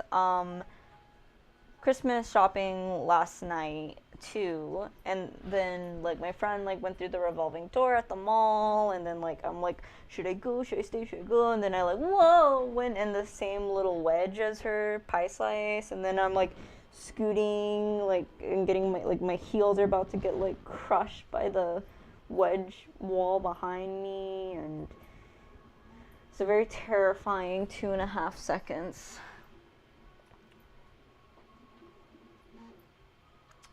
Boop, ba-da-boo. The other object 2. Pause the video and have a go at that. Okay, we joined the pieces. We watch the next part. In order to join them together, I can delete this end pillar because we don't need it anymore. So select that and press delete. And I'll select the middle part of the wall and make sure I apply the mirror. So move my mouse across the right hand side, open modifiers, and press Ctrl A to apply the modifier. Then I need to select my door surround, my wall, and this pillar last. That means that will be the active object. It's highlighted yellow, so we know it's the active object. And the object origin will be over here, so it'll be nice and easy to position this. Yep, there's my origin right there. Oh. So hopefully you got okay with that. Miss me. As I was previously saying, if we go into wireframe, so Z, wireframe, we can see that we've still got some inside faces. So this is not the most optimal way of doing it, but those inside faces won't make a lot of difference. So Z to go back into solid mode, and we've got our doorway all ready to go. So as always, make sure you've saved your work, ready for next time. Cool. Dramatization of revolving doors. Yeah, I was a little dramatic there. No, but I was like, ah! I'm like, girl, hurry up! Like, ah! And I'm like, like spinning. How long have you been at the game dev game, Alina? That's a great question. I started prototyping last spring, so it's, oh my gosh, it's been like 1.5 years.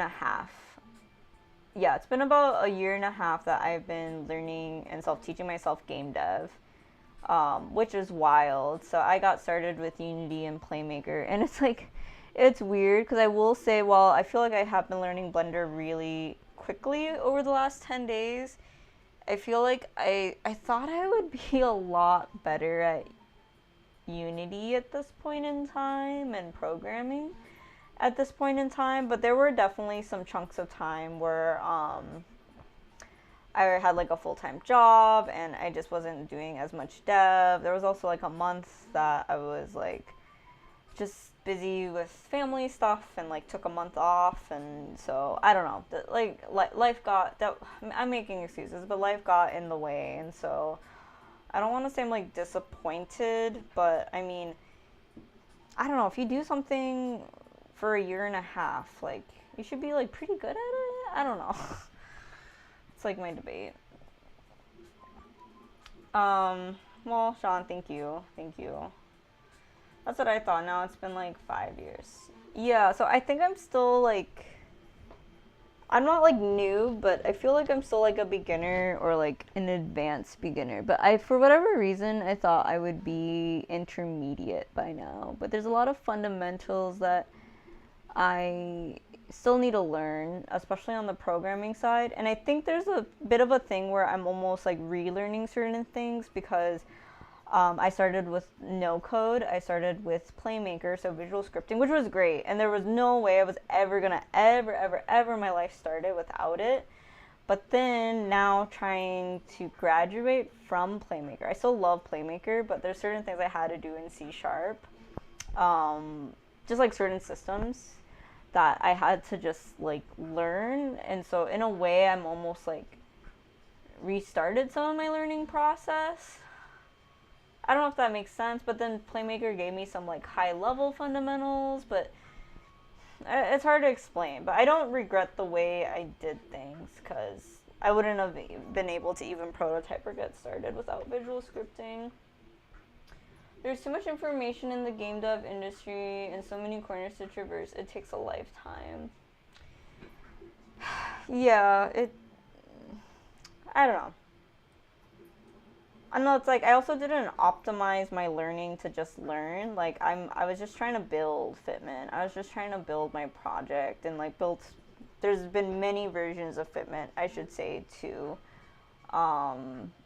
As well as my coding has improved and also has concepts has improved. So Fitment actually started as a narrative game. So a lot of the things I was working on in the super early days was like and I'm like, I feel dumb because there's like assets for it. But I was like working on like a dialogue system and stuff like that in the early days with Playmaker, when it's like, oh, I could have used something like Ink with Unity, or like one of the other dialogue packages. Also, no one liked it, so there's no narrative like click cutscenes and stuff anymore in the game that we found through playtesting. So all that was taken out, and maybe that was, I didn't waste too much time, but maybe like a month or so wasted. Playmaker is super cool if you delete any game order from the hierarchy, which is dependent on Playmaker. It's so hard to debug. It is pretty hard to debug in Playmaker sometimes. There's certain things you get used to, but yeah, you have to be very, very careful. Yep, just always keep learning. I agree. So this next lecture that we're going to be watching, and for those who are lurking, we are taking the Udemy Complete Blender Creator course here. And so if you're debating learning Blender, all I'm going to say is I believe you can do it. It's been a bit of a struggle bus. If you're not like this kind of person, but you really want to do it, like you will probably struggle in the beginning, but it's totally worth it. I feel like I'm starting to make a breakthrough now after 10 days. And if you can do it, I can do it. And if I can do it, you can do it. You know what I mean? So here's your sign. All right, we're going into shading the wall. So I think we're adding materials then? In this lecture, we'll be reminding ourselves of material slots by adding materials to the walls. And I'll talk about different methods of selecting your faces within edit mode. Okay, so here's what we got up to last time. And I'll zoom out to touch. And let's bring back the pillars and walls. And we'll go across to the shading workspace. I'll move it so we can see all our objects. And before shading the objects, I think the layout could do with a bit of adjustment. We're not really using these windows over here, and the principal BSDF is white. Alright, so I'm gonna hide some things too that we don't need. So door module, let me move to this collection. Let's go ahead and hide the spares. I think this is all we really need. G and then X, something like, I don't know, if that there? Yeah, something like that there. So maybe this is my sign to try Blender for the 15th time. 15th is not too bad, Sean people. How far did you get? And then, like, what was, like, if you had to really condense it down, like, what was the reason for quitting the previous time? Was it just, like, a lack of time to consistently practice? Or I think my thing why I quit before was I just maybe didn't have the mental space to remember the keyboard shortcuts. And I also think maybe the tutorials I watched for my learning style weren't the greatest. This Udemy course is very step by, like, they're showing every single little detail. And I kind of need that, especially also like streaming and learning this as well. It's nice to like pause the video, just repeat the last 10-20 seconds and just mimic it. And that it's almost like less thinking way, maybe a slightly more mindless, and just getting a muscle memory of learning Blender. Oh yeah, I'll totally support this course. Hold on. Give me 10 seconds here as I look it up. Wow, why are there so many courses? The Complete Blender Creator course.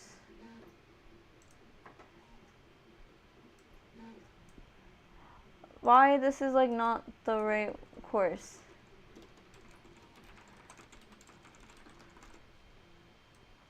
Trying to find the right one. Okay, it's this one. $174. It's pricey. It's a little pricey. Thank you, Rakuten, for my cash back, tracking all my stuff. I think I did get it on sale. But I mean, look, 55,000 ratings, 4.7. It is very step by step though, so I don't know if you know, I installed it, hate the UI interface, then uninstall. Yeah, this user interface really sucks. Something that I had up, I don't have it up right now because I'm trying to test myself, is Blender shortcuts cheat sheet. I had this up maybe the first like session or two. Got a little confusing and overwhelming. So I don't know how all of these work, but like this was kind of like a nice sheet. I don't know if people have seen this before. So it has like, okay, so this is your numpad views, rotate, whatever, whatever, and then all these things, which like, I'm still learning what these even mean. Like, what is link select? What is invert select? But I'm starting to learn it. Like, okay, hide. I just learned hide. Someone taught me that the other day. And other stuff. So. I had an idea. What are South Asian sea shanties like? Sentient juice. I don't know. Please continue your train of thought, because I have no idea what you're talking about. But yeah, here's the course. It is absolutely fantastic. And I mean, you can... so where I am right now in the course is, we are right here, shading the walls. But it is, look, it's 13 hours worth of course content. And you're going to be pausing, stopping, rewatching. So, I mean, it's taken me several days to get this far so far. But it's good. It's really good. So, making my way. Ooh, and I'm really excited for this next section, the low poly dinosaur. I'm really excited about that project. Yeah, this is definitely a longer lecture, 2 hours.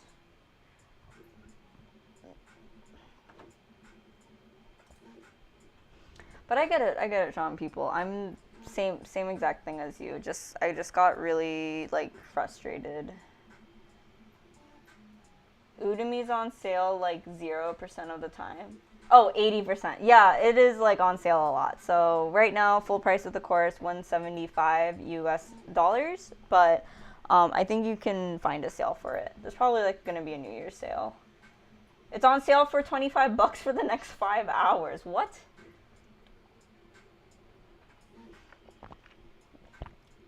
Sea shanties are songs for sailors, often done to help techniques used while sailing. Oh, you're saying like make up songs to help you learn something. Like what's the song?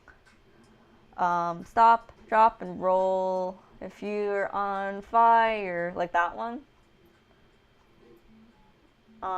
New accounts have sale. What I do whenever I see a coupon I want, if it's not on sale, I'll create a new account and gift myself. Scamming them every day. They know, though. I mean, don't they track your IP address? They know. They don't care. They don't care that much. Long and thin, so it makes sense to have two windows, one with the shader editor on this side and one with the viewport on it. Okay, so looks like we're going into shading mode. Whoa! Wow! So y'all are saying sentient juice. You're saying I should write music on how to use Blender. Control C is a loop cut. Wanna cut the loops in your part. Control B is for beveling if you want little chamfers in your part. Okay, we're gonna keep watching the video, sorry. This side. So what I'll do is I'll bring this out to around about here, come over to the corner here where my cursor changes, and click and drag to join these two together, and change this at the top left here to the shader editor. That brings up this side window which we don't need. I'll press N to get rid of that. I can zoom in on my principal PSD just there, which I think makes it a little bit easier. What? So I want to keep the 3D viewport, so I can click and drag in the corner here, over my shader editor. I've got a much bigger window now to select my objects and edit them here. Oh, okay. They're just like changing their layout for whatever reason, which I guess we can like do too. Whatever, I don't care. This layout is fine by me. No, I'm just wondering what South Asian sea shanties are like. No idea. No idea, sentient. That's gonna be a DuckDuckGo search. I'll just bring this across a tiny bit more so I can just see my material name. So pause the video and catch up with me and adjust the shading workspace so it's similar to mine. Nope, I will not. Nope. Okay, now I don't really need my pillars showing anymore because they are actually joined to these wall modules, so I'll bring down the outliner and hide the pillars. Let's start with the first wall module here. I'll zoom in on that, period key, go into edit mode, so I can start thinking about which faces I want to assign certain colours to. Now this grey material we have is absolutely fine, but I'd like to have a different colour maybe for the stones. But I've got a slight issue trying to select just those faces. I'll move across my menu at the top here with the middle mouse button and turn on X-ray view. So I can select faces in the background, but I can also see the colour of my objects. And incidentally, that is Alt-Z will turn the X-ray mode off and on. And I've got a slight difficulty selecting, let's say, just the pillar if I wanted to give that a colour or isolate the wall. So I'll press Alt-A to deselect all, because these aren't actually joined, although they are joined in the sense that they're one object, but they're not joined through their edges and vertices. I can press L over one of these objects, and that's select linked. So all the vertices that are linked together will be selected, and therefore only the... And we learned that the other day. You've got lots of options in your drop down as well, but many of these you won't understand yet, but just be aware that that's there. Now this is okay if I wanted to assign all the wall faces to one material and all the pillar faces to another, but what if I wanted to separate out these faces in the middle and have the top and bottom as a different colour? Well, So I want these stones to be a different color. Inverse, and you can find that in the select menu on the top here. So select and invert. That will select just the pillar, and I can press H to hide. Now I can go to front view. I've got the other pillars in the background, so I'll just isolate this shape with /, so it goes to the local view, and then I can select just the middle faces here. I'll zoom in a touch. Wait, what? Did they just hide it? Hide. Let's say Google in a more native language, all I get is the Western angle. I do not know anything about South Asian, Southeast Asian. I don't even know anything about the Western songs. I do know a tiny bit of hip hop. But I don't think that is helping anyone. Okay, so we have to select all the faces here. Oh, this is kind of a weird one. Let's see. Can we do 5 for perspective?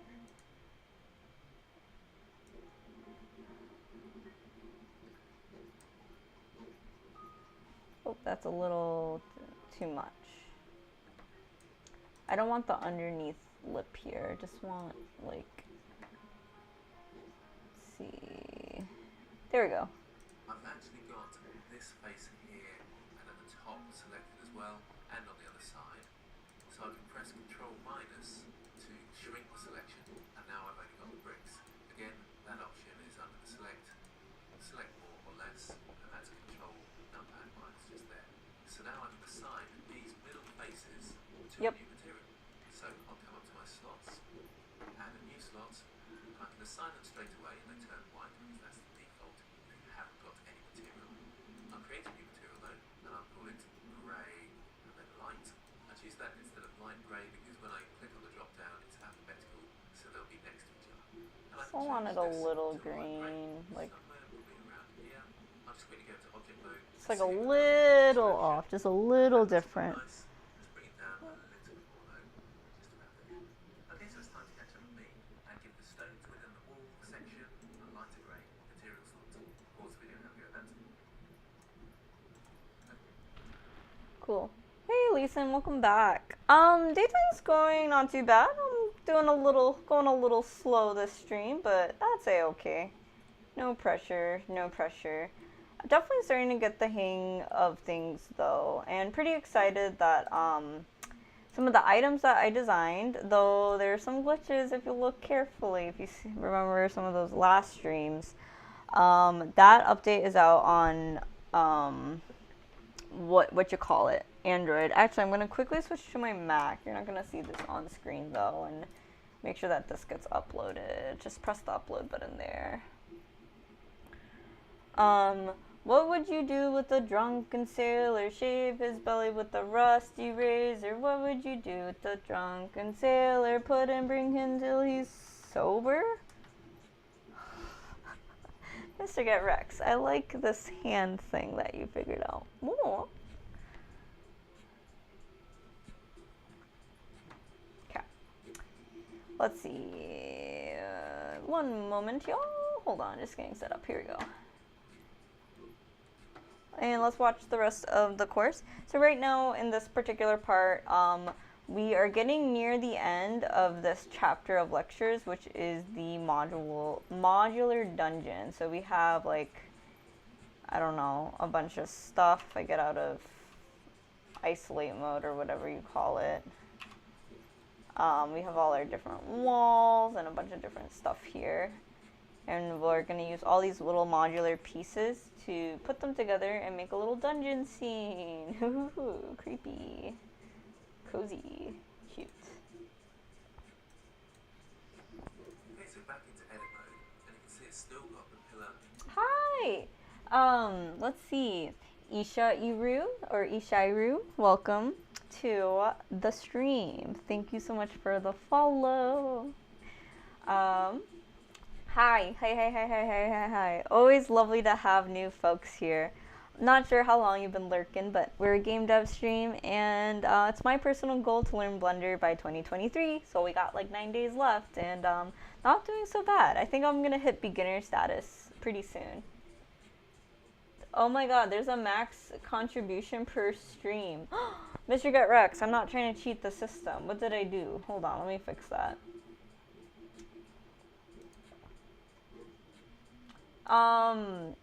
Where? Oh, shoot. Here, let me see if I can fix that. Let's see, channel points. Where's my community challenge? Can I edit? Extend.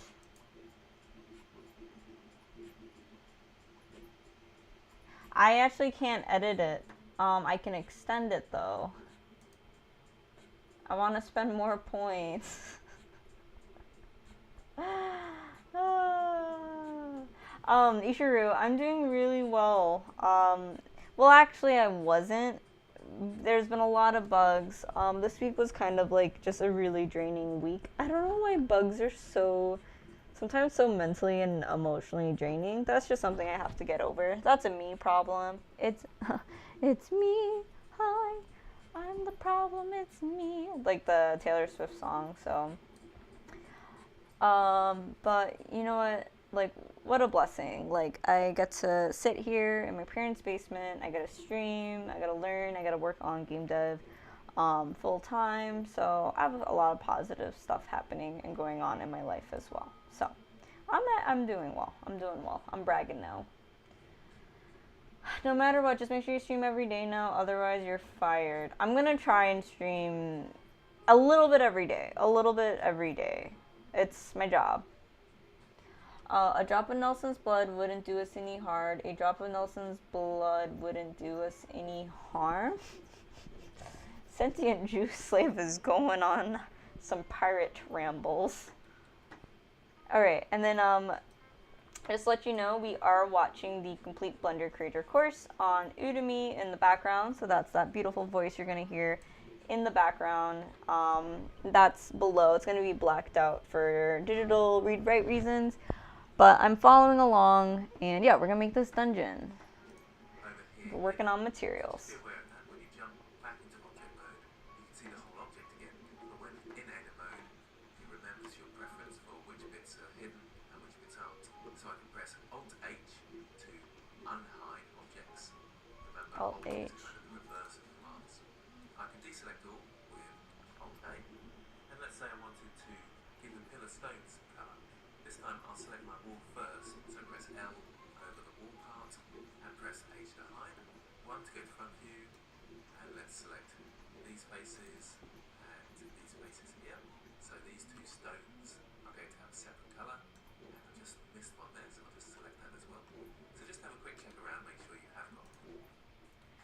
Do I really want these stones to be colored? Whatever, sure, why not? Why not? Okay, 1. I'm scared now. Grant, such a succulent voice. Hey, Latjor, how's your snack? What'd you end up eating? You also eating pizza tonight by chance?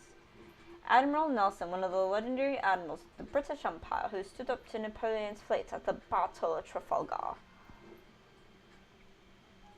I know nothing about that.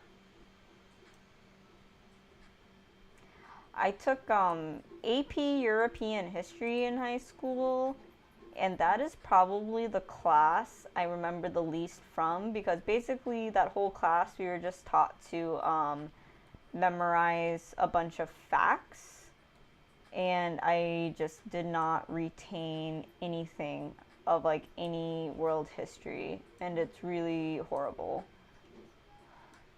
Okay, let's get some more things in there. Boop. Alt. Okay, well that got kind of clicked in there.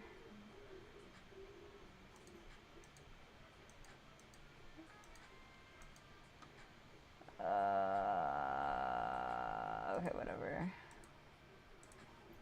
Okay, we just assigned it slot 2. Let's go. Oh, we need to be in rendering mode. So I just assigned the top and bottom these other colors. Actually, it looks fine. Then what was it? Alt H to unhide. Oh, there we go. There's our first wall thing with the colors. Pizza, yes. How did you know? Latch Jor. What can I say? What can I say, Latch? I actually just used inference to figure it out because you like data and are a grad student. It just like the chances of you eating pizza this time during this part of the week, there wasn't very many choices to select from. It was obviously pizza. I don't know. Did I use that term in the wrong way? And also, I'm not sure where you are in the world, but I feel like a lot of like pizza is one of those phenomenons that have reached global snack status. I think it's like potato chips are now like you can find them. I swear in like every grocery store in the world, or a lot of them, and pizza. They're like the globalized snacks. I'm in Texas, and Texas too. I'm streaming from Midwest, USA. Is the snowstorm hitting you down there, or will it be hitting Texas? It's nasty temperatures in my state right now. It is cold. People made fun of me for eating pizza for breakfast. People are jealous of you for eating pizza for breakfast. Leftover pizza for sure. Pizza for breakfast for sure. Not that I know of. Let me see. I hope not. I just know when that was it last winter or 2 winters ago when that storm hit Texas and all your electricity and stuff got knocked down and it was like super cold and snowing down there. That was wild. That was so wild. All right, let's continue the Blender course. Selected, and then I can go up to my slots, and I've already got 2 slots there because remember slots are for the whole object, the pillar and the wall are both joined as a whole object, even though they're not linked. And I can select the light grey, and I can assign these faces to the light grey. Now I'll press Alt H to bring back the rest of my wall, and press Tab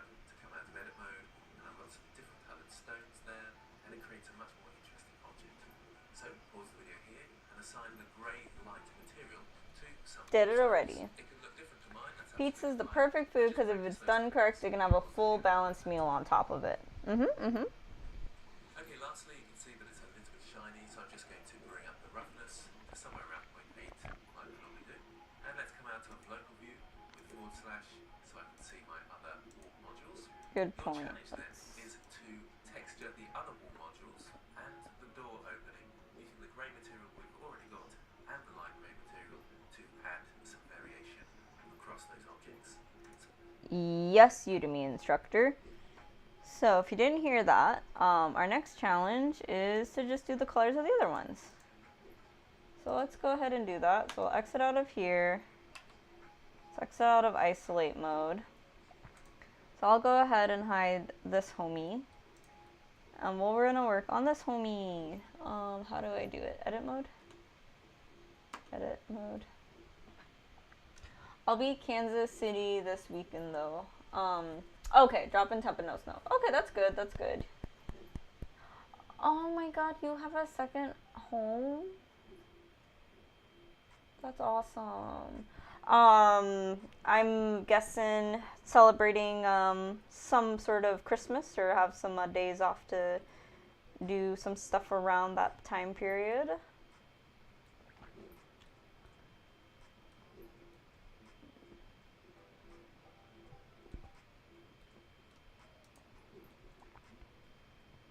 Okay, let's hide the other one. My fam and I will be celebrating Christmas. And I have a lot of food to cook. I have to do the green beans, the mashed potatoes,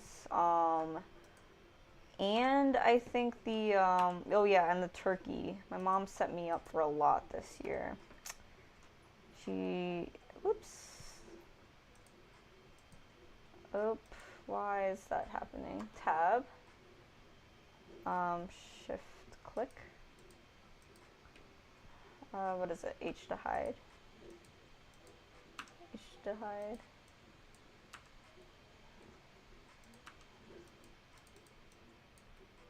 Weird that I can't select these. So it started defrosting the turkey today, and hopefully it's defrosted by, tomorrow.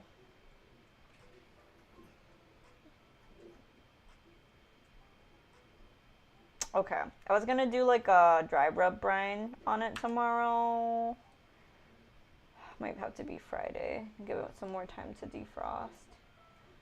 Yeah. You have family there. Oh, well, that's nice. That's nice. Do you look forward to seeing your family, or is seeing family like stress time? I'm kind of like, actually, I do really enjoy seeing my family. I think my family is like super cool, but doesn't mean it's not stressful. Oh, okay, wait, hold on. My slot's not here, but I want to use that other material. Lighter stones and assign. We can also assign the top here too. Yeah, a lot of cooking to do. A lot of cooking to do.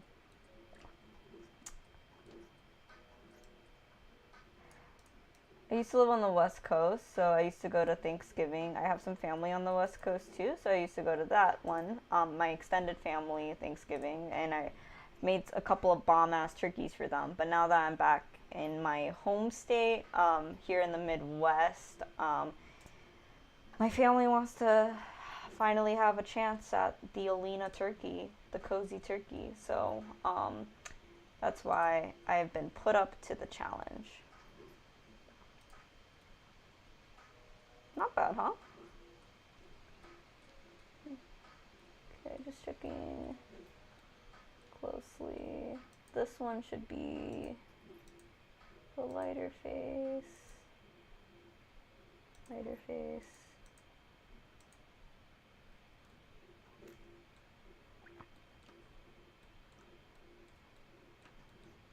I also got a bunch of 3D printed gifts that we selected last night on stream that I need to finish printing.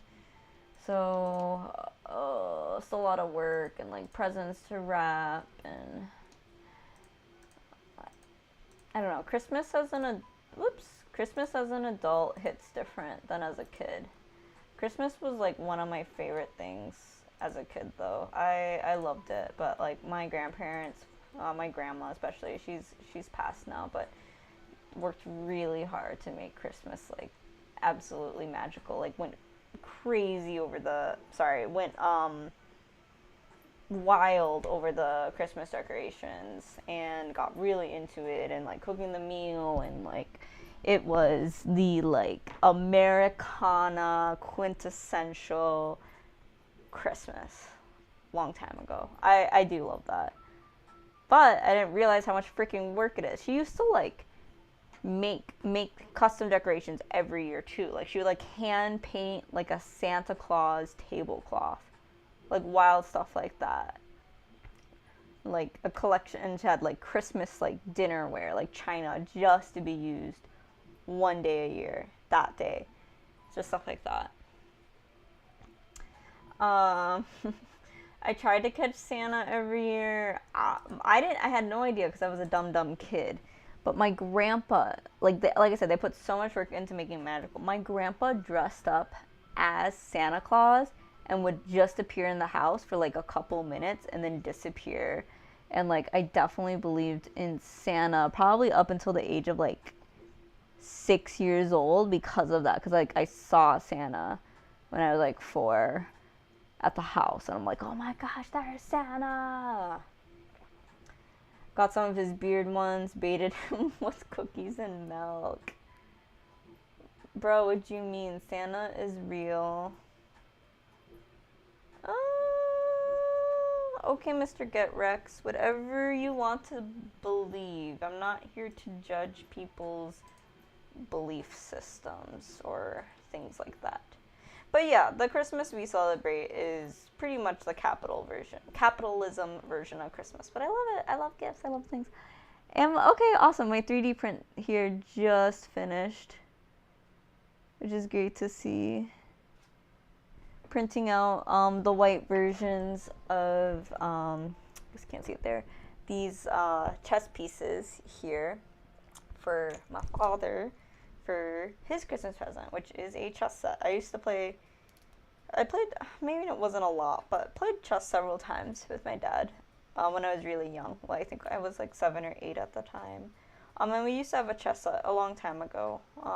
I don't know where it went, so I hope he really likes this gift. 6-year-old is gonna see your VODs and be heartbroken. Sorry to break it to you, 6-year-olds. Also, just Google it. Just Google it. In Japan, it's tradition to eat KFC, and they sell Christmas cakes. I like that tradition. KFC, as far as tiers of fast food goes, KFC is up there for fast food. It's like higher quality fast food. Also, you probably won't know this unless you're like from my area of the US. Speaking of high quality fast food, I absolutely love a fast food chain called Culver's. One of my favorites. Also up there with KFC. If you've heard of Culver's, let me know in the chat. I feel like it's a very localized chain, though Denver, Colorado just got one, and Florida also just got one. So we're spreading. But it's a Midwest burger, fry, and cheese curd chain. And they sell frozen custard, if you know what that is, too. Yum, yum, yum, yum, yum. Alt H.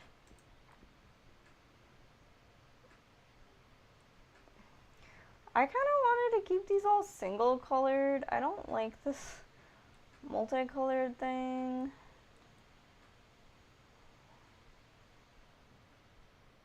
Can I just like leave it like this? Just like not a fan.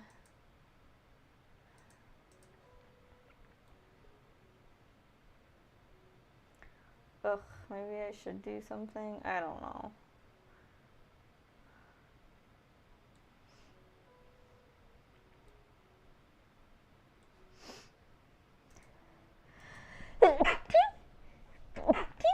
Oh, excuse me. That sounds like the most Midwestern thing I've ever heard. Well, sentient juice slave, you haven't heard of many Midwestern things. If that is the most Midwestern thing you've ever heard of, now I'm like gonna crank up my accent too. Um, but, frozen custard and cheese curds. Ah, the dairy. Midwestern dairy. It's different. It's different.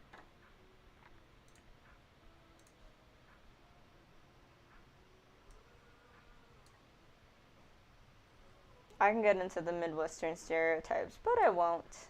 I'm also not a super stereotypical Midwesterner. So I say.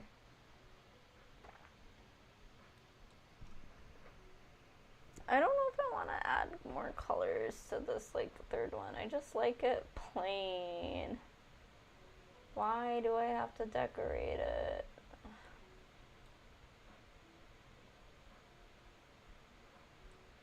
Alright, I'm just gonna watch what the instructor does and see if there's inspiration. I just like the single, like, colored low poly looks. I'm gonna continue the video lecture here. So pause the video and have a go at that. Okay, so I'll show you the process once again with the doorway module, because that's the most complicated. I'll zoom in on that, period key. I'll go into local view with the object with / on a numpad, into front view, into... Oh, we have to do the door as well. Why don't we do the door? The door can maybe use some color.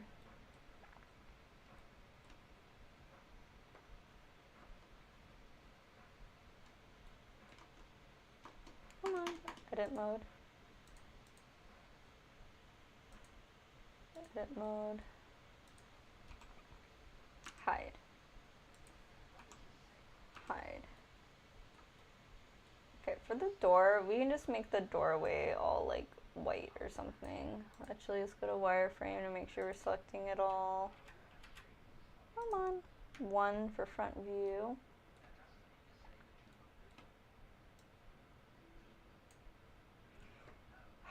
I really love cheese curds though. They're so not good for you, but oh my gosh, they're so good. Assign. So what I'll do is just on the top and bottom here, I'll go ahead and just assign it the lighter stones.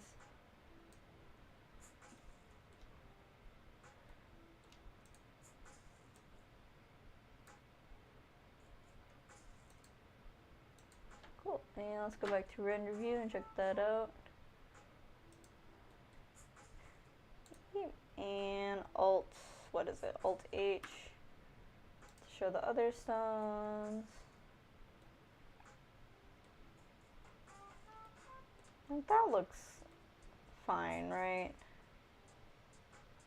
I just don't like too much color. I don't know, it just like doesn't make sense. Like these, you'd expect them to all be, I would expect them all to be made out of the same material and be more homogeneous. Cheese curds remind me of a lot of pork rinds, ooh, or caramelized bacon in their appeal. I think that's a great analogy. They're like kind of like a, yeah, because like pork rinds, or I don't know if you want to call them like chicharrones, like hard to find like good fresh ones. God, when I used to live in San Francisco, I lived with my aunt there. My aunt and I, we would walk a couple miles to the Mission neighborhood. Great Mexican food out there, and just get a bunch of chicharrones. Oh, so fun, so fun. Miss those days. I was a city girl. Now I'm a basement dweller. How times have changed.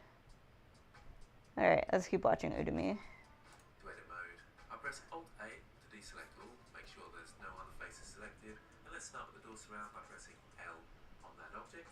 I'll create a new material slot, so under slots, click on the plus sign, and assign these faces. They all turn white because we've got no material selected. I can come up to the top here and select my grey light material. Let's just go into object mode, see what that looks like, and we can see that's assigned to those faces. So, back into edit mode, back into front view. I can hide that shape by pressing H. I'll press L over the pillar and hide that shape as well, and select these faces in here. Just remember there's those ledges just here and at the top, so I can press Control minus to shrink my selection. So I've just got those bricks, and again, up to the top here, and assign those spaces to the light grey. Alt H to bring back all my... Okay, I actually think they're making all of the what do you call it? All of the center stuff lighter, which maybe might be consistency is key. So I'll just do that too.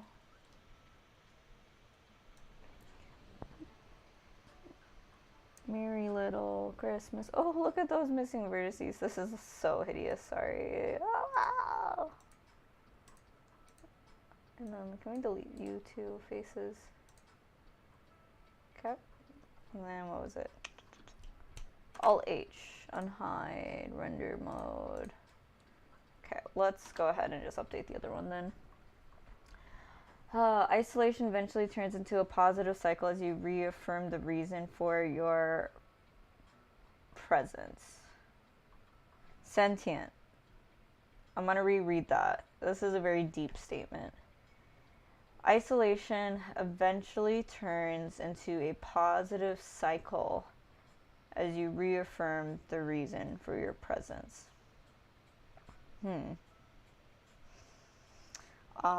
I think it's so wild that we collectively, the human race, globally, have gone through a global pandemic together. And we all, one way or another, went through that and experienced that. I think that's like absolutely so wild and strange. But speaking of that, why I bring that up is, and relating to your point, Juice, is, yeah, I had way too much time to think during the pandemic. Or it wasn't even so much the time, because during the pandemic, I was deep into startup land. I was working 60 to 80 hours a week, and then maybe dropped the workload a little bit as we were trying to figure out how to do mechanical engineering and prototyping work from home, which was wild. Basically brought half of the lab into like my place I was staying, and then I don't know, a lot of weirdness happened. I don't need to get into it, but had a lot of like mental space to like rethink everything, like rethink my life, rethink what I was doing, and maybe, yeah, a form of isolation in a way. And that's kind of when this all began. That's when the game dev stuff all began. So I was like, I don't know, it's like sad. It's like, I was like really sad. And did I just like assign the whole thing here? Hiya. Fuyo. Okay. I'm gonna not quote Uncle Roger right now. Let's see. Pillar stone, assign. Rendering. And in wireframes, I just want to assign the lighter stone in the middle here. And as I was reevaluating my life, I just like was really tired for working for other people. Like really, like, I don't know how to explain it. Like dreadfully tired of working for other people, and really just wanted that change. And really just wanted to work for myself. And so that's when I decided, like, I want to learn game dev. I have this idea for fitment. I also stopped exercising. I was like not in a healthy place, you know? And so, yeah, I decided to quit my job, decided to do game development, you know, which started off a little bit on the more for funsies side when I first started. Now I'm taking it, like, very seriously. And also try out my own consulting business. So I also, on the side, do consulting for early stage startups, for hardware startups doing product design. And even through my own little consulting business, I like accomplished actually quite a lot. I had several clients over the last year and a half. That's like when I quit my job.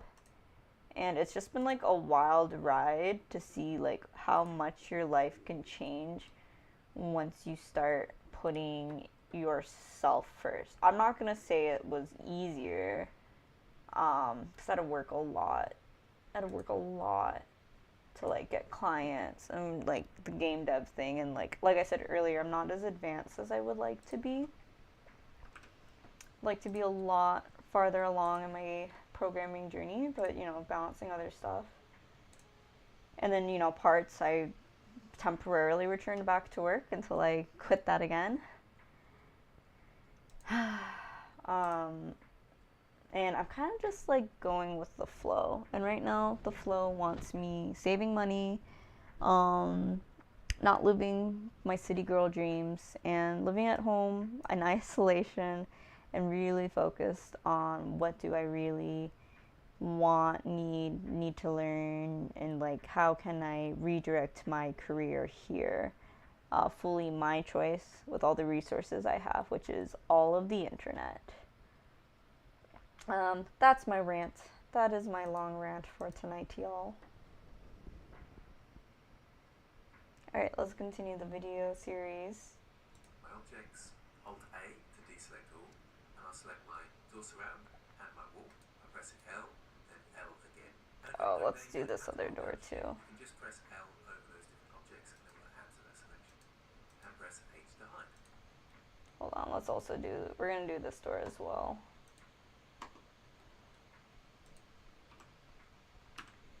Reading Sentient Juice's comment here. The reality of living in a capitalist society is that people who work under people tend to be people who need money to become independent, or people who don't want to start a business. Damn. Damn.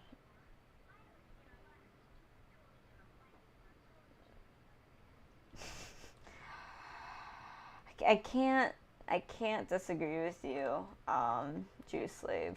That's, yeah. Sad business. Hey Canyon, not sure how long you've been lurking. Did you just hear my sad, maybe somewhat happy self-discovery rant? No need, I'm sure you've heard it before. That's what we do here on the stream. Cozy rants, cozy hustles, all the vibes. Let's get some work done today, y'all. Let's learn. Let's go back to rendering mode. Okay, this is like starting to look better, no? That's cool.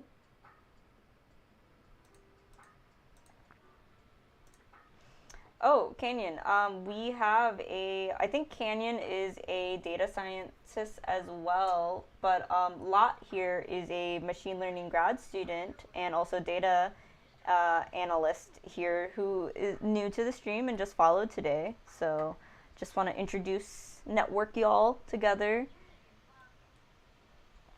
Gosh, I'm so sorry. There was another data scientist that stopped by yesterday as well. I have to see their name and recall it.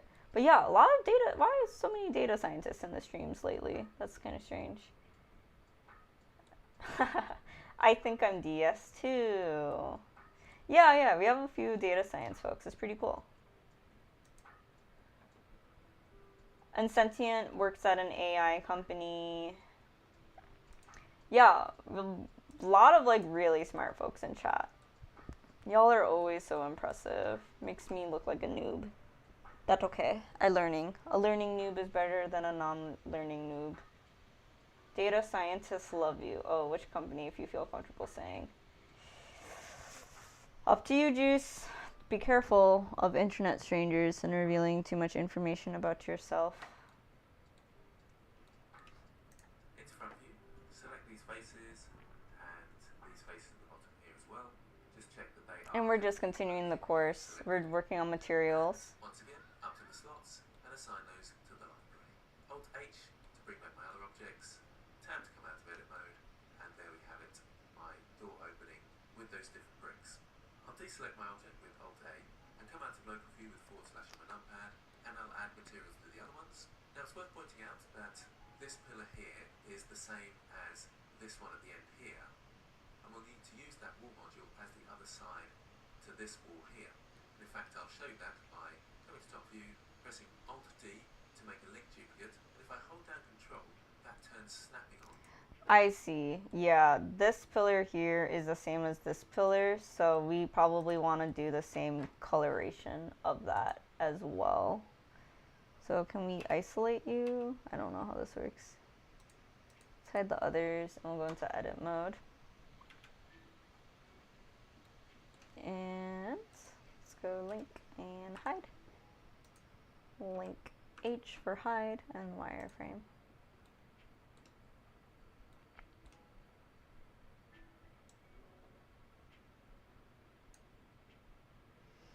Okay, and what we're gonna do is just assign the lighter stones here.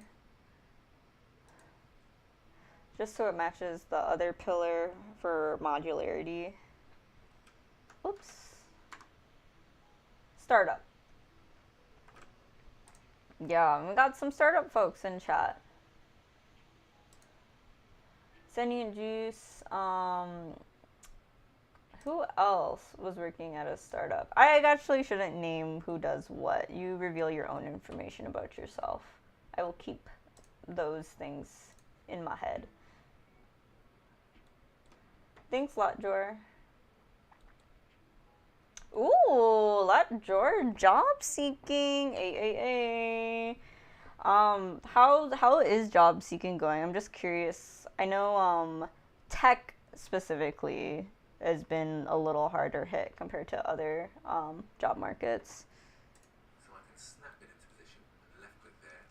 So that's the snapping tool up here, and you can hold down Control to enable it when you're moving objects. But just remember that it will use the snapping that's set in this drop down. So at the moment it's increment, which is the grid, which is what we want. So if it was set to any of the other ones, such as face, and I press G to grab, held down Control, it would start snapping to these other objects. So I'll undo that and change it back to increment. Now if I come around here, you can see that we need this pillar on the other side of the door so that these two pillars match. So the changes in colour I make for this pillar need to match this one over here. So I can do that on either of these two objects now because they're linked. So I'll choose this one, go into local view, into edit mode, into front view, L to select my wall and H to hide. Select these areas. Okay, so instructor's just doing the same thing we did with the colors, making sure this wall and this wall match. Assign it and choose that grey light material. Hold H to reveal the hidden. Hold A to deselect all. L to select my pillar and H to hide. Into front view, zoom in a touch and select those middle faces. Remember you've got those ledges as well, so Control minus to deselect those. And up to my slots. Whoa, Control minus. On this object, so I can assign the grey light there, back into edit mode, out of local view, and we've got that wall module there. So I'll just very quickly do the last one, zoom in on that with period key, into local view, tab into edit mode, into front view, Alt A to deselect all, L to select the wall and H to hide, select these. Again, you can have it very different if you like, just make sure I've got those selected, create a new material slot, assign my faces to it, and choose grey light. H to reveal hidden, Alt A to deselect. Alright, almost done with this video. This could be a good point to transition out. We'll raid out shortly, y'all. Those ledges, and once again, assign those to the grey light material. Alt H to reveal hidden, tab to come out of edit mode, and / to come out of isolation mode. And all my wall modules ready to. Woohoo! So hopefully you got okay with that. As always, make sure you saved your work. Alright, let's save our work. Excellent, excellent. Let me catch up here with chat. Beginner data analyst, 3 years experience. If I had 3 years experience in ML, I wouldn't be looking for a job. And point B, freelancing. Yeah, it's really painful. It's very painful. Yep. I have more knowledge than most people I've worked with, and they got paid more because they had a degree, but always came to me for answers. It sucks. I definitely have found like the self-taught people, the people who know how to actually like apply the knowledge, usually are the best people like at companies and like with execution and like doing real life problems and all that. Ha ha ha ha. The iris mechanism. All right, we're gonna go on Twitch and look for someone to raid out. But really, you gotta keep. God, this sucks. Okay, this I've definitely gone on this rant before on stream. But what I would say to you, Lat, and you probably already know this, like brand is everything. It's like absolutely everything. I was a mechanical engineer. I worked with a bunch of startups. I actually did like I've done like cutting edge, like some of the craziest ass projects like you've seen, like some of the most like I wish I was not like the most prolific prototypes like in Silicon Valley, like some crazy ass shit. No one gives a shit. No one cares because I was working with no name startups. You know, I was consulting for them, like whatever. And then I did a small little stint at Meta, and it was awesome. Actually, I had a great time at Meta, so no hard feelings there. And then when people look at my resume, guess what they care about? Do they care about the flying car I made? Do they care about the self-driving car? Do they care about all these cool robots? No, all they cared about was Meta, because Meta was the only brand name that they recognized and that they cared about. Even though I will say Meta probably was the easiest project I worked on out of all of the things I've done in my career. And so it was all about the personal brand. And so I really hope not. We'll see. But if I have to go back to work, it's sad, but like I'm gonna aim for manga companies, fan companies, or companies with some sort of brand name presence, because I just swear that's what people care about. Like they care about if your website looks good and if you work at somewhere recognizable. But this is a very hot, personal, opinionated take. So maybe y'all have had different experiences. So, yeah. So that's where I'm at.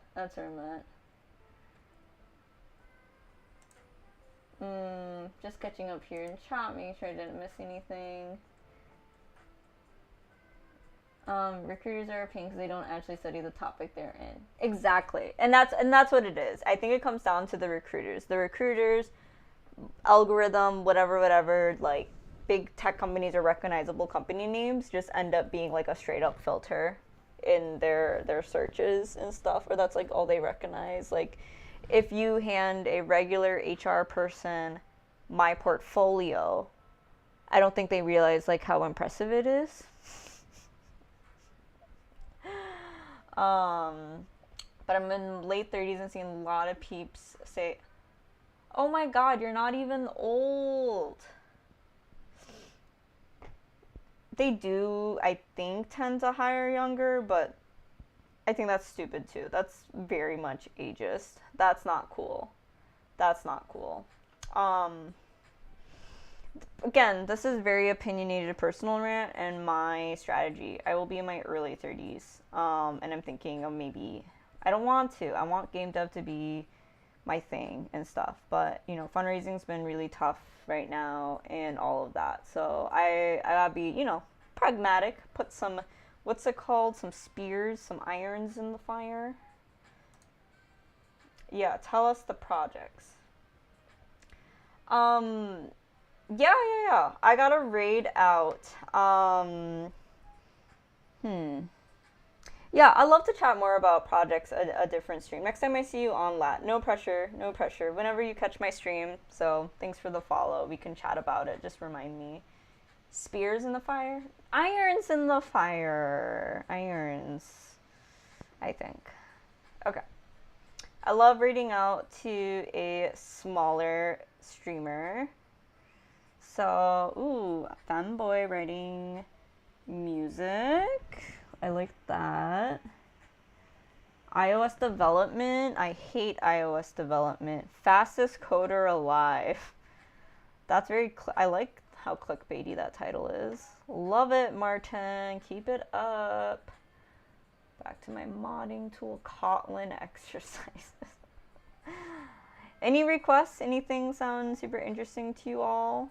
I feel like we have less game devs in the chat, so maybe y'all want to do something a little more programming focused.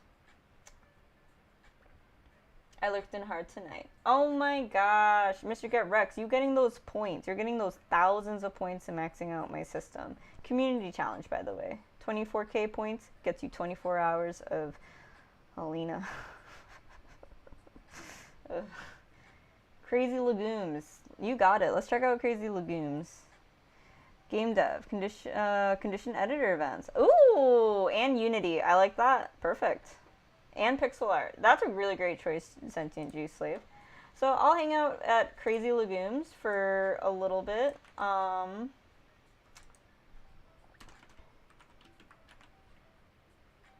Yo, honey sign. Hello, hello. Goodbye, goodbye. Everyone, have a good rest of your Wednesdays, your Thursdays. Stay warm if you're in a cold place. Stay cool if you're in a hot place. And thank you for joining me again. I am going to be trying to stream daily, so I'll be back tomorrow. All right.